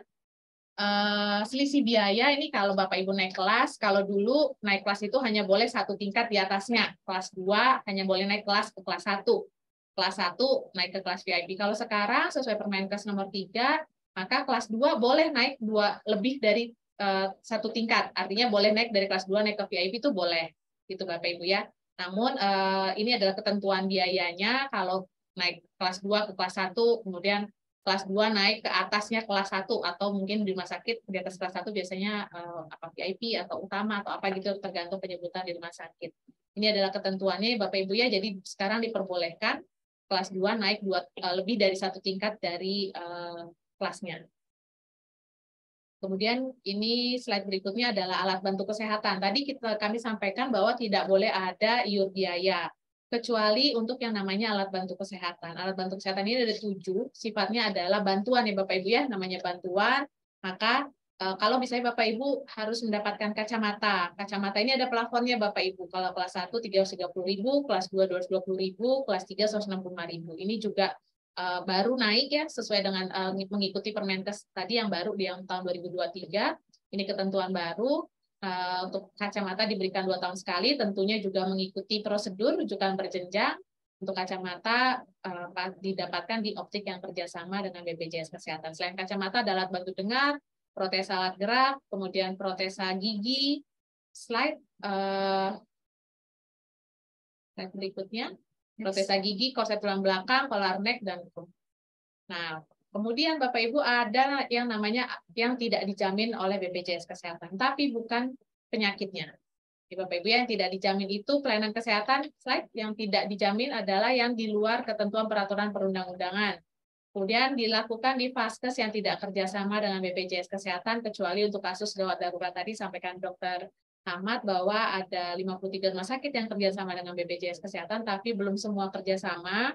Maka kalau Bapak Ibu datang ke rumah sakit MMC, Medistra gitu ya, rumah sakit Pondok Indah, pakai BPJS Kesehatan ya pasti ditolak Bapak Ibu. Minta rujukan dari Vaskes tingkat pertama ke sana, ya nggak bisa juga karena memang belum kerjasama, kecuali untuk gawat darurat. Kemudian pelayanan kesehatan yang telah dijamin dalam kecelakaan kerja, ini belum Mbak, mundur dulu Mbak, belum selesai. Yang kecelakaan kerja dijamin oleh BPJS Ketenagakerjaan, kalau PNS sekarang dijamin oleh Taspem, kalau saya tidak salah ya Bapak Ibu. Kemudian kecelakaan lalu lintas tadi disampaikan Bang Tian oleh Jasara Harja, Namun untuk kecelakaan lalu lintas yang dijamin oleh Jasara Harja adalah yang kecelakaan, judulnya kecelakaan lalu lintas adalah dia melibatkan dua pihak, gitu ya. Kalau kecelakaan tunggal itu bukan kecelakaan lalu lintas. Nah, untuk Jasara Harja ini ada plafonnya maksimal 30 juta rupiah. Ketika kecelakaan lalu lintas dan plafonnya sudah terlampaui atau mencapai 30 juta, maka selanjutnya yang menjamin adalah BPJS Kesehatan, karena antara Jasara Harja dan BPJS Kesehatan sudah memiliki koordinasi manfaat atau COB. Kemudian kalau berobat ke luar negeri tidak dijamin, yang tujuannya estetika, gitu ya Bapak Ibu, tidak dijamin, mengatasi infertilitas atau upaya ingin punya anak tidak dijamin, slide, meratakan gigi atau ortodonsi tidak dijamin, kemudian gangguan kesehatan akibat ketergantungan obat dan atau alkohol tidak dijamin, yang menyakiti diri sendiri seperti upaya bunuh diri, ini pernah ya Bapak Ibu ada, tidak dijamin, pengobatan komplementer tradisional itu belum tidak dijamin, yang ngasih percobaan alat dan obat kontrasepsi ini tidak dijamin Bapak Ibu karena sudah ada BKKBN, perbekalan kesehatan rumah tangga tidak dijamin, kemudian masa tanggap darurat atau kejadian luar biasa atau seperti pandemi COVID ini yang menjamin bukan BPJS Kesehatan tapi negara. Tadi mungkin seperti tadi akibat tindak pidana penganiayaan ini LPSK ya Bang ya, kalau yang menjamin ya. Ya jadi yang tidak dijamin itu bukan penyakitnya gitu ya Bapak Ibu ya, tapi kriteria-kriteria seperti disampaikan di sini. Ini sebenarnya ada di Peraturan Presiden Nomor 82 Tahun 2018. Semuanya tertera di sini. Slide. Nah, terakhir kita masuk ke kemudahan bagi peserta kanal-kanal yang sudah disediakan oleh BPJS Kesehatan. Saat ini ada kanal layanan tatap muka dan tanpa tatap muka ya Bapak Ibu ya. Kalau mau ketemu pegawai BPJS Kesehatan berarti Bapak Ibu pilihnya yang tatap muka. Ada kantor cabang kami, kemudian ada mobile customer service, ini BPJS keliling gitu Bapak Ibu. Mall pelayanan publik kebetulan di DKI mall pelayanan publiknya itu di Jakarta Selatan ya, di Kuningan. Kemudian ada BPJS 1 atau petugas di rumah sakit yang petugas kami, ada petugas itu ada fotonya, jadi ada petugas BPJS Kesehatan, ada petugas rumah sakit. Mobile customer service di Jaksel, hari ini kami ada di Cilandak Barat, tapi sudah selesai pelayanan ya Bapak Ibu ya. Nanti di tanggal 5 Juni, kita keliling Bapak Ibu, biasanya kami keliling ke kelurahan, tapi menyesuaikan juga. Besok tanggal 5 Juni kami ada di Kelurahan Kuningan Barat dan Karet Kuningan, pagi di Karet Kuningan, siangnya di Kuningan Barat. 5 sampai 9 Juni mungkin Bapak Ibu ada yang dari Kuningan Barat atau Karet Kuningan bisa disampaikan ke warganya kalau mau supaya lebih dekat tidak perlu ke BPJS Kesehatan yang di Pasar Minggu, boleh datang ke Mobile Customer Service atau BPJS Keliling. Kemudian kanal tanpa tatap muka, ini adalah aplikasi Mobile JKN, sudah di-download Bapak Ibu 130 orang di sini, pastikan sudah di-download, kemudian registrasi, kemudian ada BPJS Kesehatan Care Center 165. Ini adalah layanan care center 24 jam, tapi berbayar ya Bapak Ibu ya, pakai pulsa lokal. Kemudian ada layanan Cika, Pika, Pandawa, dan website. Slide. Mall pelayanan publik tadi sudah disampaikan, ada di Kuningan, Mobile Customer Service, atau BPJS Keliling. Biasanya kami muter antara di puskesmas, atau di kelurahan, atau juga kadang di instansi. Minggu depannya nanti kami ada di kementerian, di bulan Juni ada juga nanti rencana di Sudin Dukcapil, jadi kita muter-muter Bapak Ibu, mendekatkan diri ke peserta intinya supaya tidak terlalu jauh datang ke kantor. Slide. BPJS 1 ini yang ada di rumah sakit ya Bapak Ibu ya, pasti Bapak Ibu yang udah pernah ke rumah sakit pernah lihat poster ini, ada nomor handphonenya, jadi kalau ada pengaduan Bapak Ibu bisa langsung menghubungi petugas kami. Kadang mereka karena satu petugas itu megang beberapa rumah sakit. Jadi mungkin kalau pas lagi mereka nggak di situ, Bapak Ibu bisa hubungi lewat telepon ya, ada nomor handphonenya.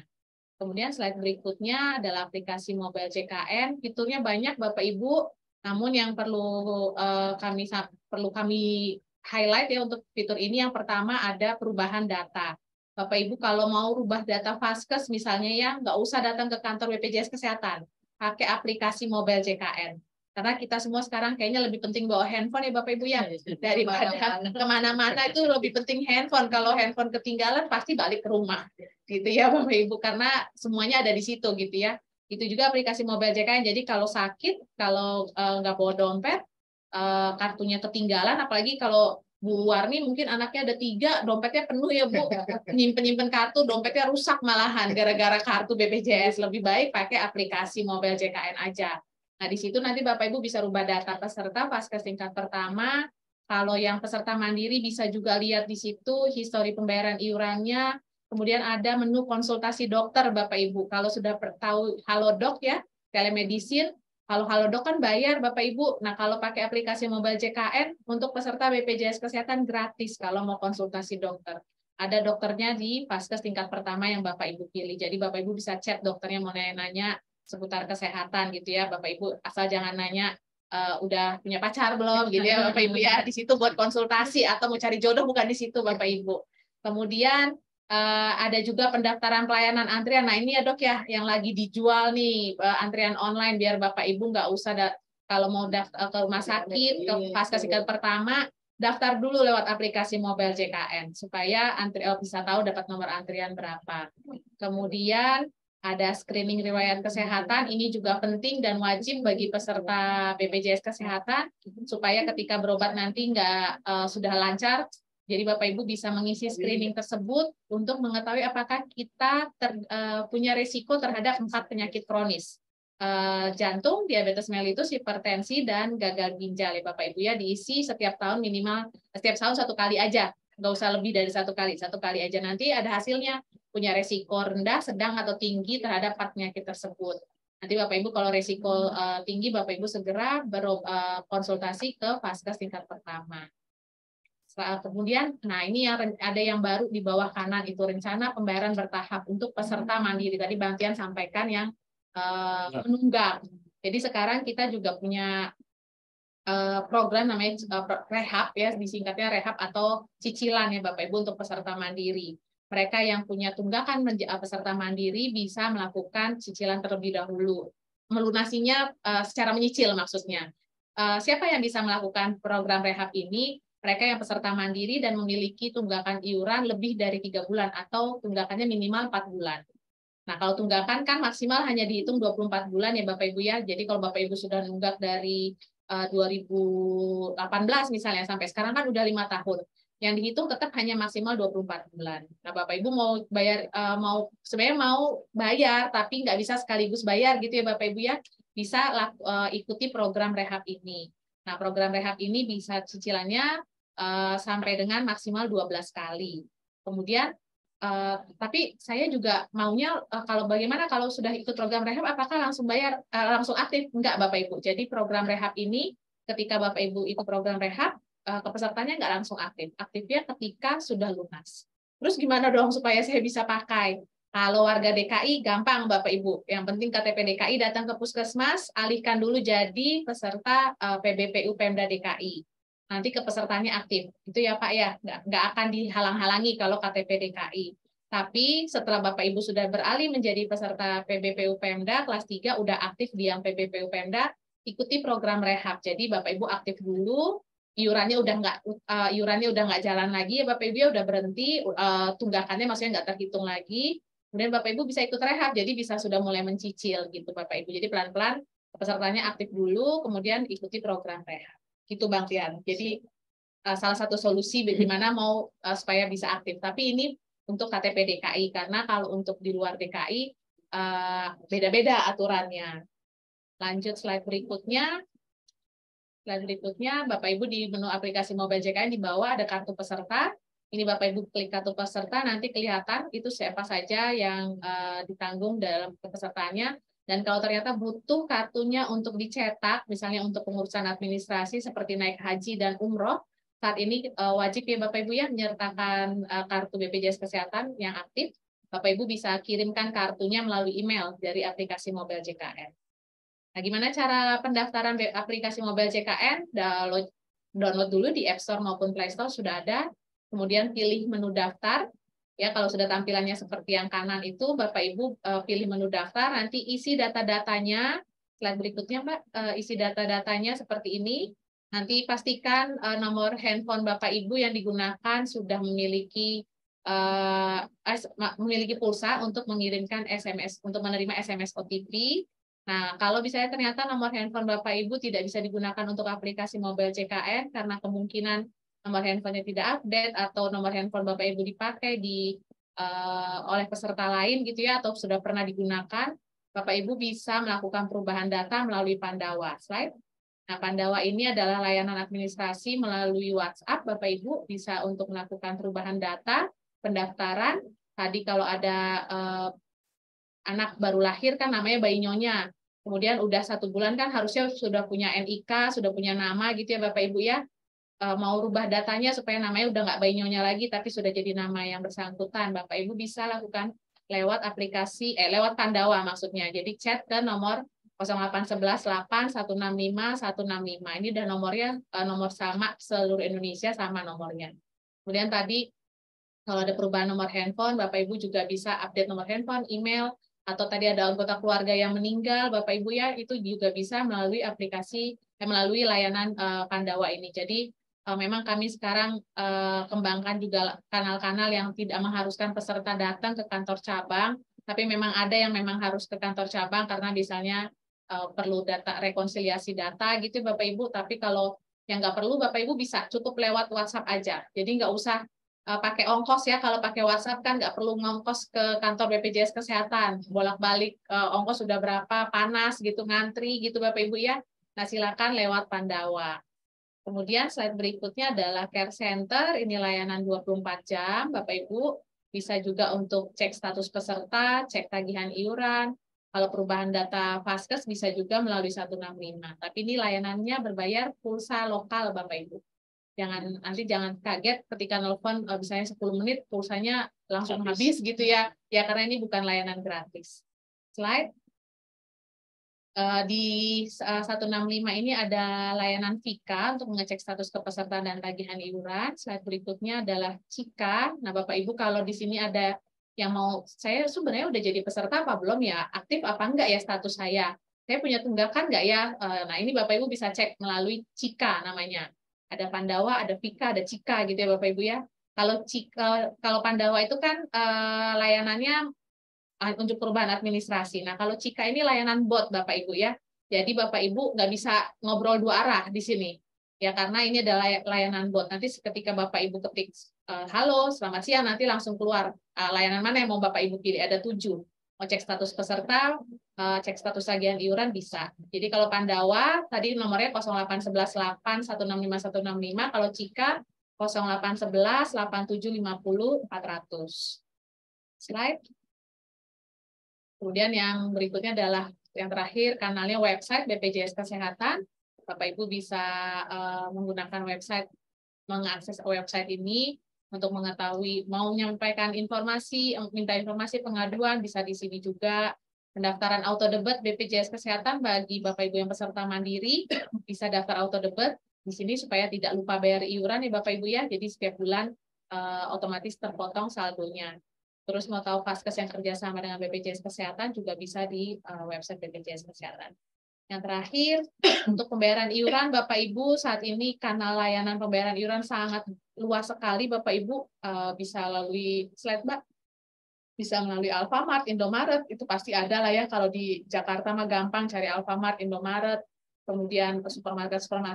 Kemudian ada juga kanal perbankan, semua bank besar sudah kerjasama, Mandiri, BNI, BRI, BCA, BTN, BSI, ini sudah kerjasama, jadi Bapak Ibu bisa melakukan pembayaran melalui kanal tersebut.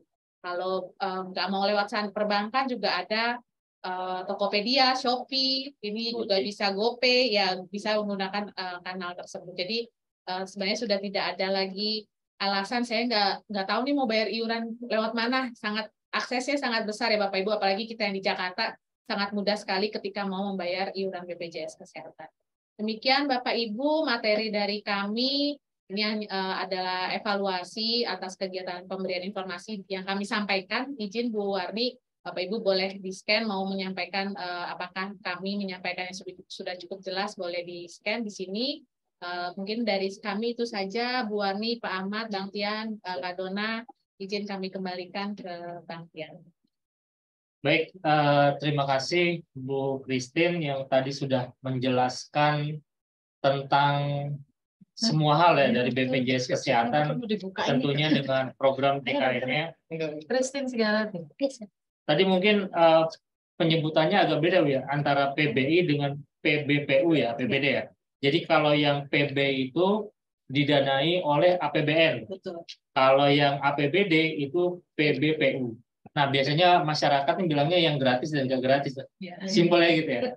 Baik, tadi sudah dijelaskan juga, jadi memang JKN ini merupakan program yang sangat penting yang harus kita miliki, terutama untuk penjaminan terkait layanan kesehatan baik di Vaskes bawah maupun sampai rumah sakit rujukan yang terbesar.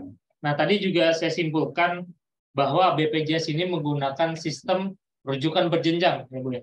Jadi apabila kondisinya tidak gawat darurat, itu dibawa ke fasilitas kesehatan pertama, ada puskesmas, puskesmas kecamatan, atau klinik yang ada di lingkungan teman-teman yang bisa menjadi fasilitas kesehatan pertama. Apabila fasilitas kesehatan pertama tidak dapat menangani penyakit tersebut, maka akan dilakukan rujukan ya, ke rumah sakit tipe D atau tipe C. Nah, rumah sakit tipe D atau tipe C yang ada di Jaksel ini sudah hampir ada semua kecamatan ya, Dr. Ahmad, kecuali Pancoran sama Cilandak ya. Nah, untuk di Pasar Minggu, Jagakarsa, semua ada. Nanti ketika rumah sakit tipe C atau tipe D tidak mampu menangani, akan dirujuk ke rumah sakit tipe B atau tipe A. Seperti kalau di Jakarta Selatan ada RSUD Pasar Minggu. Nah, kemudian ketika mereka juga tidak bisa menangani, artinya fasilitas kesehatannya tidak memadai, maka akan dilakukan rujukan ke rumah sakit nasional. Nah, yang menjadi spesialis dari penanganan rumah sakit tersebut. Kemudian ada aplikasi JKN Mobile. Nah, JKN Mobile ini tadi udah dijelaskan fiturnya sangat banyak.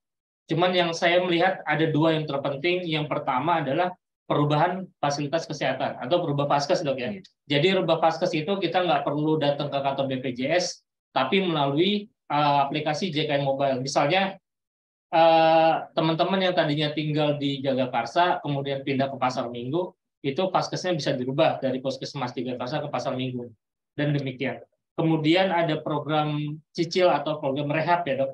Jadi ketika ada warga yang JKN-nya menunggak dan ingin tetap berstatus mandiri, itu bisa melakukan cicil, pembayarannya diangsur, nanti programnya ada di JKN Mobile. Nah, kemudian tadi juga dijelaskan ketika ada kendala terkait layanan maupun tentang BPJS maupun JKN-nya, itu ada poster layanan aduan di setiap rumah sakit, ada nomor kontaknya, teman-teman bisa save, nanti ketika ada kendala di situ bisa langsung menghubungi nomor yang ada di layanan poster tersebut. Nah, jadi teman-teman, intinya JKN ini sangat penting untuk kita miliki. Yang pertama tentunya adalah kita harus mengecek status kepesertaan kita ya, Dok. Jadi apakah kita memiliki JKN atau tidak, itu yang pertama. Yang kedua, apakah JKN kita aktif atau tidak. Nah, kalau tidak aktif, warga DKI karena nunggak itu bisa bermutasi ke JKN yang PBPU yang didanai oleh APBD. Nah, ini ada beberapa perspektif juga, Dok, dari puskesmas, mohon maaf. Jadi di Pasar Minggu sama di Pancoran itu agak berbeda. Ada warga yang mau mutasi ke JKN yang BPPU oleh puskesmas Kecamatan Pancoran harus dilunasi dulu, baru bisa beralih. Nah, sementara di Pasar Minggu sudah bisa langsung bermutasi. Nah, ini mungkin nanti akan dijelaskan oleh Dr. Ahmad seperti apa, apakah harus dilunasi dulu atau tidak. Tadi Bu Christine bilang bisa langsung ya, kalau untuk warga DKI Jakarta. Tapi kalau warga yang di luar KTP DKI Jakarta, itu harus mengurus di daerahnya masing-masing, karena menggunakan APBD daerahnya masing-masing. Baik, teman-teman, di sini juga ada Mbak Dona dari FKDM Kelurahan Mampang, ya Mbak. Jadi kita di tingkatan FKDM ini di Jakarta Selatan juga saling guyup, koordinasi apabila ada warga yang mengalami kendala, baik dalam jaminan kesehatan maupun dalam pelayanan kesehatan. Nah, biasanya saya, Mbak Dona, Bang Nilham, Bang Black, dan teman-teman yang ada di FKDM Kelurahan saling berkoordinasi untuk memonitoring hak kesehatan bagi warga yang sedang mengalami kendala di rumah sakit. Mungkin Mbak Dona ada yang mau disampaikan atau pengalaman yang mau diceritakan? Baik, makasih Bang Tian. Izin Bapak Ibu Dokter. Terkait untuk kesehatan vaskes pelayanan yang saat ini berjalan ya, pelayanan poli dengan kita harus mengunduh dengan aplikasi JKN Mobile. Saat ini masyarakat itu pastinya mengalami kendala yang sangat sulit Pak. Terkait juga untuk faktor lansia. Lansia itu tidak memiliki handphone Android. Terkadang rumah sakit yang sudah melakukan JKN Mobile untuk pelayanannya seperti mendaftarkan secara online itu beliau itu nggak benar-benar nggak bisa, harus ada orang yang lain ya pendamping ataupun keluarga. Terkadang keluarga ini kan ya ada kesibukan masing-masing lah ya. Nah di situ yang sampai saat ini yang saya alami ini yang ada di RSUD terdekat lah, nggak saya sebut namanya, mereka itu mengalami kesulitan gitu untuk vaskes masuk untuk poli berjalan seperti kayak untuk poli kesehatan di poli penyakit dalam, saraf itu kan banyak gitu ya. Terlebih tuh awalnya poli penyakit dalam itu banyak banget. Dia harus melakukan online JKN Mobile untuk mendaftarkan secara online. Tidak bisa secara manual lagi untuk saat ini. Nah, terkendalanya di situ. Untuk padahal tahapan ini kan masih bisa ada rentan waktu yang tahapan yang masih bisa disolidaritasin dari teman-teman gimana sih cara penanggulangannya gitu. Terkait ini kan lansia loh gitu loh. Benar-benar harus online gitu. Nggak bisa untuk memaklumi gitu. Dimana dari dokter sendiri maupun dari BPJS untuk terkait permasalahan di wilayah ini benar-benar harus ditindaklanjuti. Termasuk Ibu ya, Ibu sendiri kan ya melakukan itu rada sulit untuk masuk buat melakukan JKN Mobile ini. Terkadang sudah penuh kuotanya. Padahal untuk saat itu dia sudah dijadwalkan untuk datang ke poli penyakit dalam ataupun poli syaraf ataupun poli yang lainnya. Ternyata pas online itu udah penuh full dengan pasien yang lain. Saja. Baik. Jadi tadi Mbak Dona mempertanyakan di salah satu RSUD di wilayahnya yang bagi warga atau pasien yang ingin berobat ke poli itu harus menggunakan pendaftaran online. Ya, bisa dengan JKN Mobile ataupun Jak Sehat ya Pak Dr. Ahmad. Nah, ini ada kendala bagi kategori warga yang lansia maupun yang tidak memiliki handphone Android. Nah, mungkin solusinya seperti apa biar nanti teman-teman bisa melakukan sosialisasi di tingkatan wilayah. Mungkin Dr. Ahmad bisa menjelaskan. Baik, terima kasih. Kalau saya berkunjung ke rumah sakit, ternyata banyak tempat duduk, tempat tunggunya penuh. Kemudian juga parkiran, kadang saya parkir juga susah nyari tempat parkir. Jadi banyak rumah sakit berinovasi gimana caranya agar pasien tidak penuh di ruang tunggu, karena ketika penuh itu akan risiko untuk tertular oleh pasien-pasien lain, baik itu cuma batuk biasa, baik itu penyakit varicella, variola, dan penyakit-penyakit menular lainnya, misalnya juga TBC paru kan sangat berisiko. Jadi rumah sakit banyak yang berinovasi untuk mengurangi proses penularan, untuk mengurangi penumpukan pasien di ruang tunggu, mengurangi kepadatan parkir, akhirnya berinovasi untuk pendaftaran online. Memang kendala ya untuk lansia-lansia, dimohon untuk keluarganya bisa membantu ya, karena memang serba salah ketika semuanya manual penuh, nanti akan ada komplain lagi, karena pernah ada komplain pasien penuh, ada yang duduk di tangga rumah sakit. Jadi memang saat ini belum ada solusi yang benar-benar bisa untuk diterima oleh semuanya. Mungkin dari BPJS ada tambahan. Ya. Kalau untuk terkait antrian online, setahu saya ya Bapak Ibu, kalau untuk lansia tentunya kita belum tidak yang harus semuanya harus pakai itu. Setahu saya sih masih dimungkinkan untuk menggunakan, karena tidak menutup kemungkinan ya, pasti kita sama-sama paham ya lansia ini belum tentu semuanya punya Android, apa istilahnya gaptek ya Bang ya, nggak semuanya ada lah ya, namanya juga lansia ya, tapi setahu saya itu masih ada dimungkinkan untuk tidak menggunakan antrian online gitu sih Bu. Mungkin nanti kami bisa diinfokan rumah sakit mana supaya kami juga bisa lakukan koordinasi, tapi yang setahu saya memang tetap bisa, tidak dikunci untuk semuanya menggunakan antrian online ya Dok ya, karena memang ya gimana ya, apalagi ya tadi karena kondisi lansia gitu. Tapi kami nanti mungkin bisa diinfokan. Tapi memang harapannya memang antrian online ini supaya memudahkan ya Bapak Ibu untuk peserta yang tadi tidak menumpuk, tidak semuanya datang di waktu yang berbarengan, apalagi kapasitas ruang tunggu tidak mencukupi gitu ya Bapak Ibu. Mungkin tadi harapannya anggota keluarganya juga tetap ada yang bisa membantu. Karena handphone juga tidak mensupport kan. Iya. Oke, baik. Tadi sudah dijawab. Jadi memang secara regulasi masih diperbolehkan untuk rumah sakit menerima pendaftaran pasien secara hybrid maupun secara online maupun manual gitu. Ya Dok ya, jadi masih diperbolehkan ya. Jadi masih ada kemudahan akses layanan apabila ada kategori warga yang masih sangat minim dalam penggunaan media sosial maupun di handphone Android.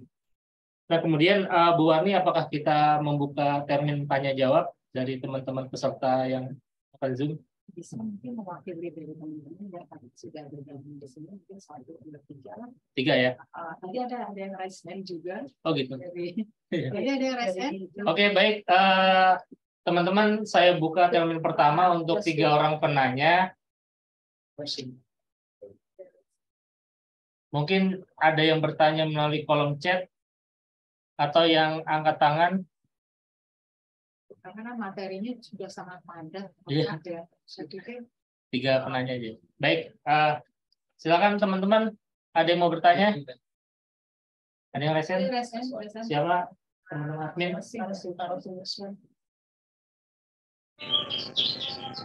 Halo.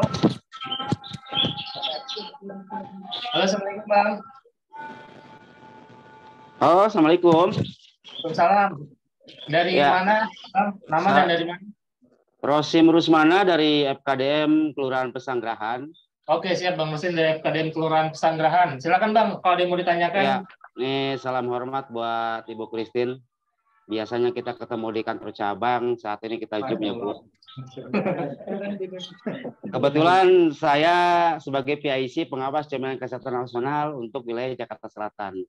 Jadi sama BPJS Jakarta Selatan ini kita sudah saling sinergi dan kolaborasi untuk alur pelayanan BPJS Kesehatan. Jadi untuk BPJS Kesehatan, untuk wilayah Jakarta Selatan, pengaduan saat ini masih relatif aman. Tidak seperti wilayah lain, banyak-banyak pengaduan yang di rumah sakit, terutama alur pelayanan. Nah, saya hanya ingin menanyakan kepada Dr. Ahmad tadi ya, soal jam kesjaknya ini. Ketika ada korban kekerasan, ini kan bisa penjaminnya adalah jam kesjak.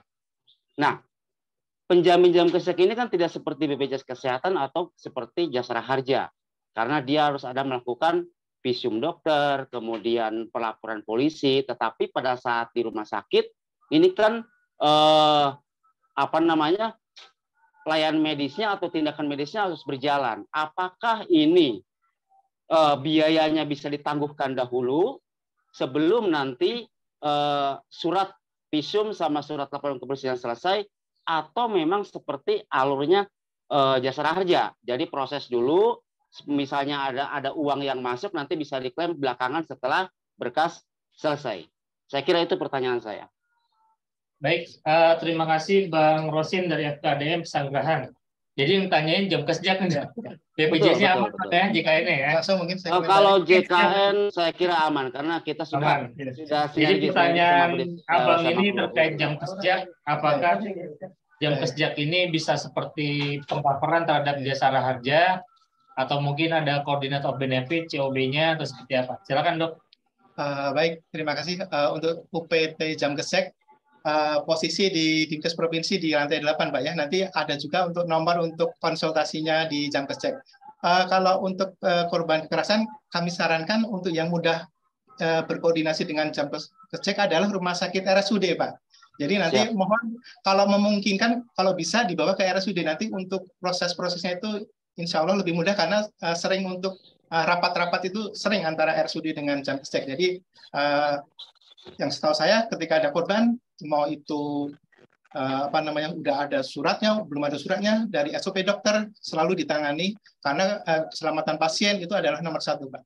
Jadi mohon untuk bisa dibawa ke RSUD karena untuk lebih memudahkan untuk koordinasinya karena dibanding lain RSUD lebih sering untuk koordinasi rapat-rapat dengan jam kesek di Dinkes Provinsi. Terima kasih.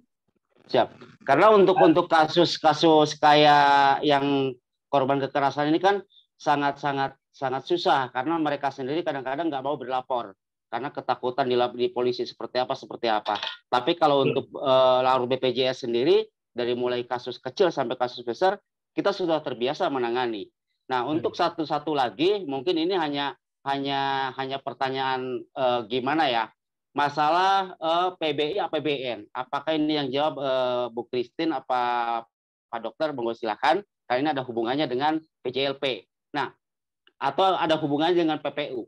Contoh, salah satu warga sementara ini menjadi peserta PBI. Kemudian hari mereka menjadi pekerja penerima upah atau PJLP misalnya. Apakah bantuan sosialnya ini akan di-stop? Karena sudah tidak peserta PBI APBN lagi. Seperti apa nanti ke depannya? Karena ini banyak sekali, kebetulan saya pegang satu EDABU badan usaha, ketika kita mau input pendaftaran karyawan, si karyawan menolak. Saya nggak mau didaftarkan PPU, karena nanti hak saya sebagai penerima bantuan dari pemerintah nanti hilang. Ini pertanyaan karyawan seperti itu. Jadi bukan badan usahanya yang mangkir, ternyata banyak juga karyawan yang tidak mau didaftarkan sebagai peserta PPU. Saya kira itu pertanyaan saya. Baik, terima kasih Bang. Tadi pertanyaan yang kedua terkait status kepesertaan Bang ya. Apakah nanti ketika sudah beralih karena dia bekerja sebagai PJLP, apakah bansosnya status bansos perbantuannya akan hilang atau gimana Dok? Mungkin lebih kepada DTKS kali ya atau gimana? Ya, betul. Bantuan sosial tidak ada di Sudin Kesehatan, jadi saya belum dapat informasi Pak. Mohon maaf Pak. Jadi dari Dr. Ahmad Bang, kalau untuk bansos itu adanya di Sudinsos ya? Sudinsos. Kalau Sudin Kesehatan terkait kepesertaan JKN yang PBI. Mungkin ada lagi Bang. Jadi kesulitan kita untuk meninput data karyawan ini, dia menolak sebagai peserta, dimasukkan peserta PPU karena merasa sudah PBI APBN. Nanti jangan-jangan kalau saya masuk pekerja penerima upah, hak saya sebagai penerima bantuan sosial hilang dong. Itu pertanyaannya jadinya. Ya risiko mungkin. Ini nginput data apa nih Bang maksudnya?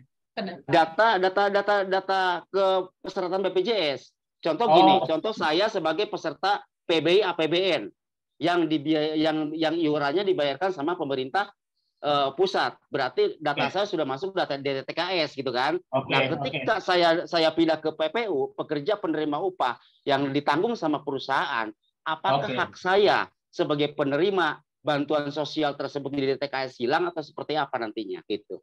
Baik. Untuk kapasitas teman-teman BPJS mungkin saya menyikapinya dari hal yang lain Pak Rosim. Jadi izin siap Ibu. Kalau kita bicara tentang kewajiban pemberi kerja itu kan mendaftarkan seluruh pekerja ya Pak ya. Betul. Seluruh pekerja. Artinya tidak menjadi alasan karena si peserta menolak untuk didaftarkan menjadi pekerja penerima upah. Jadi kalau dia bekerja di perusahaan, dia sudah bekerja sebagai pekerja penerima upah, artinya dia wajib didaftarkan sebagai segmen pekerja penerima upah. Gitu Pak. Jadi tidak dan sekarang itu kan sudah tidak perlu lagi surat pengunduran diri dari si peserta Pak. Artinya Bapak mungkin sebagai yang dikuasakan sebagai PIC badan usaha untuk melakukan penginputan data langsung daftarkan Pak. Karena tidak perlu karena kalau tidak didaftarkan oleh pemberi kerja ini justru menjadi ketidakpatuhan dari si pemberi kerja. Artinya kami juga dari BPJS Kesehatan punya tim pemeriksaan, pengawas dan pemeriksaan untuk badan usaha yang tidak patuh mendaftarkan seluruh pekerjanya, ini bisa menjadi objek pemeriksaan dan nanti bisa dikenakan sanksi. Itu Pak. Jadi kalau kami sarankan tidak perlu meminta persetujuan dari si pegawai karena memang itu adalah kewajibannya. Kemudian bagaimana terkait tentunya ketika dia sudah pindah ke PPU berarti kan dia sudah nonaktif dari PBI ya Pak ya. Kalau saya tidak salah Pak, tapi nanti mungkin bisa dikonfirmasi lagi, izin Bu Warni ke Sudinsos. Kalau saya tidak salah, selama si peserta masih memegang ID DTKS, artinya Masih punya hak. ya masih punya ID DTKS, yaitu data terpadu kesejahteraan sosial, dia masih punya hak nanti didaftarkan kembali ketika dia sudah nonaktif dari PPU. Kalau saya tidak salah ya Pak ya, tapi kuncinya adalah DTKS-nya, gitu Pak. Siap. Selama dia masih terdaftar dalam DTKS.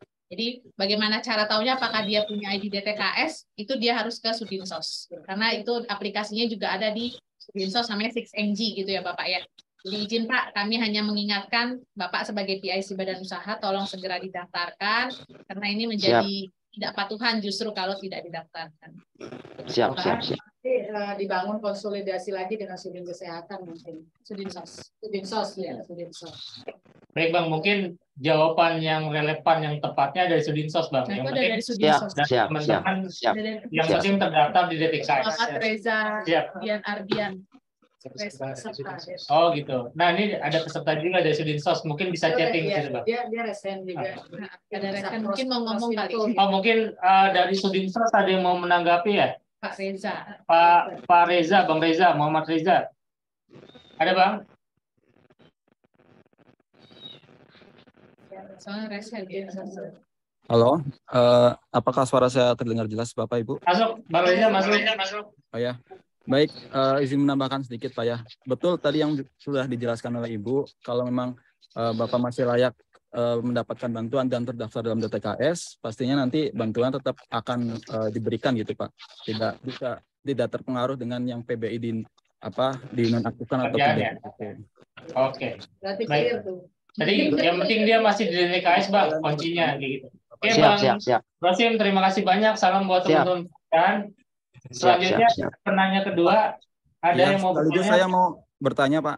Ya. Sudin sosial Oh, Mas Rejo mau bertanya? Siap. Ya, sekaligus saya mau silakan. bertanya. Izin sedikit sharing Pak ya. Kita di Sudin Sosial sering kali menerima laporan dari masyarakat kalau memang mereka ingin mengaktifkan menonaktifkan PBI APBD gitu Pak. Sedangkan kita yang dari Sudinsos Jakarta Selatan hanya bisa mengakses PBI APBN gitu Pak. Nah, ketika kita tanya arahan dari mana, mereka sebelumnya dapat arahan dari CS-nya Pak, melalui pelayanan online dari CS diarahkan ke Sudin Sosial. Jadi sering kali kita mendapatkan seperti itu, apapun bantuan PBI-nya, mau APBN, mau APBD, itu diarahkan ke Sudin Sosial gitu Pak. Dan mungkin, iya, kan kalau untuk yang APBD kan ranahnya Dinas Kesehatan melalui Puskesmas Kecamatan gitu Pak ya. Nah, kalau yang APBN kita bisa memprosesnya karena memang kita mempunyai akses. Tapi untuk kedepannya mungkin bisa diperbaiki lagi yang CS-nya. Takutnya nih masyarakat dilempar-lempar, dibolak-balik gitu Pak. Jadi seakan-akan sudah dari Sudinsos, kok ini diarahkan lagi ke sini. Padahal sebelumnya sudah diarahkan CS ke Sudin Sosial begitu Pak. Siap. Jadi mungkin ada yang mau membantu edukasi dari BPJS maupun Dinas Kesehatan? Ya, jadi mungkin Pak Reza mungkin sebenarnya sama nih Pak Reza. Kalau kami dari Puskesmas juga sering dapat kebalikannya, yang PBI, yang PBIJK Pak datang nih ke Puskesmas. Jadi kayak itulah Pak, mungkin karena kalau saya sih ngelihatnya karena selama ini kita sebut PBI ya Pak ya, sama-sama PBI, yang PBIJK sama yang daerah sama-sama sebutnya PBI. Jadi kalau peserta tuh dibilang oh PBI, ya udah PBI, kalau nggak ke Sudinsos, ke Puskesmas. Mungkin izin Pak Reza, kalau dari kami, dari BPJS Kesehatan, pasti kami kalau sudah clear dia PBIJK, pasti kami arahkannya betul ke Sudinsos. Kalau dia PBPU Pemda DKI, kami arahkan pasti ke Puskesmas. Cuman mungkin masih ada, kalau ada yang salah-salah seperti itu, kami mohon maaf Pak, nanti kami, yang pasti di Jaksel akan kami amankan Pak Reza, kami amankan supaya tidak terjadi hal yang terulang, tapi mungkin kami mohon bantuan juga buat Bapak Ibu di sini juga bisa disampaikan ya Bapak Ibu ya tadi, karena ada dua sebenarnya, beda PBI sama PBPU Pemda DKI. Jadi sama sebenarnya Pak Reza dari Puskesmas sering juga, kok ini yang PBIJK kok disuruh ya ke Puskesmas, yaitu karena si peserta tuh taunya gratis, dia nggak tahu gratisnya tuh yang gratis yang bayarin dari mana gitu sih Pak Reza. Betul. gitu Pak Reza. Kalau saya sih ngelihatnya gitu ya Pak Reza, tapi izin nanti mungkin kita sama-sama edukasi lagi. Kelihatan ya. Betul Bu. Itu saja Bu. Terima kasih atas waktunya. Siap Mas Reza, terima kasih dari Sudinsos Jakarta Selatan. Terakhir satu penanya lagi, ada teman-teman yang ingin bertanya? Ada yang resen nggak? Oh masih. Mungkin satu lagi dari kolom chat, kira-kira ada? Chat ada nggak Mbak? Ini ada tadi. Sudah kebaca Kecil, tulisannya kecil. Mas aku pakai kacamata. Ini pertanyaan Iya. dari M. Prambudi, Pak Prambudi ya. Pertanyaan Priyambudi, cara pindah vaskes untuk anggota keluarga melalui JKN Mobile bagaimana teknisnya? Itu dokter. Itu Sudah dijelaskan. Pindah. Ya, lewat aplikasi mobile JKN, setelah login nanti pilih yang perubahan data peserta, nanti paling bawah ada vaskes tingkat pertama, kemudian itu nanti bisa dipilih, bisa mau pilih semuanya, satu keluarga langsung bareng semua vaskesnya sama, atau mau pindahnya cuma satu orang aja, mungkin karena ini kan ada yang mau kuliah nih, misalnya Bapak Ibu ya, mau pindah keluar kota, salah satu doang yang mau pindah vaskes, silakan pilih. Jadi kalau vaskes tingkat pertama itu satu keluarga, nggak harus sama Bapak Ibu, boleh disesuaikan dengan masing-masing. Karena biasanya ada bapaknya di Jakarta, karena kerja di sini, ibunya di Bandung, anaknya kuliah di Semarang, gitu ya Bapak Ibu ya. Nah, pindah beda-beda semuanya, nggak harus sama. Jadi setiap orang vaskes itu individual, artinya bukan harus satu keluarga sama semuanya, menyesuaikan dengan domisili terdekat. Jangan sampai domisilinya Jakarta tapi vaskes tingkat pertamanya di Bogor gitu ya Bapak Ibu ya kan, kalau sakit harus ke Bogor gitu. Itu sih Pak, mungkin cukup jelas ya Pak. Itu untuk JKN yang didanai oleh APBD, apakah bisa pindah vaskes keluar provinsi DKI? Nggak bisa. Nggak bisa ya? Pasti dilakukan ya Dok ya kalau sudah pindah. Karena kan berarti tidak di DKI lagi. Kecuali dia kuliah. Kalau dia kuliah dia diperbolehkan kalau dia anak kuliah. Syaratnya gimana? Biasanya menyertakan surat keterangan kuliah melalui puskesmas untuk diaktifasi. Untuk APBN, ya boleh. Oleh APBICK boleh. Oke, teman-teman, karena waktu sudah menunjukkan sudah terbatas ruang dan waktunya, tadi sudah ada banyak hal yang disampaikan. Silakan dirangkum untuk menjadi bahan sosialisasi materi kita ke masyarakat. Saya ucapkan terima kasih kepada Dr. Ahmad dari Suku Dinas Kesehatan Jakarta Selatan. Terima kasih kepada Ibu Christine dari BPJS Kesehatan dan Mbak Dona dari FKDM Kelurahan Mampang. Terima kasih atas partisipasi kawan-kawan. Semoga forum ini menjadi jembatan literasi yang bermanfaat untuk kita semua. Demikian dari saya. Salam sati waspada. Wassalamualaikum warahmatullahi wabarakatuh. Waalaikumsalam warahmatullahi wabarakatuh.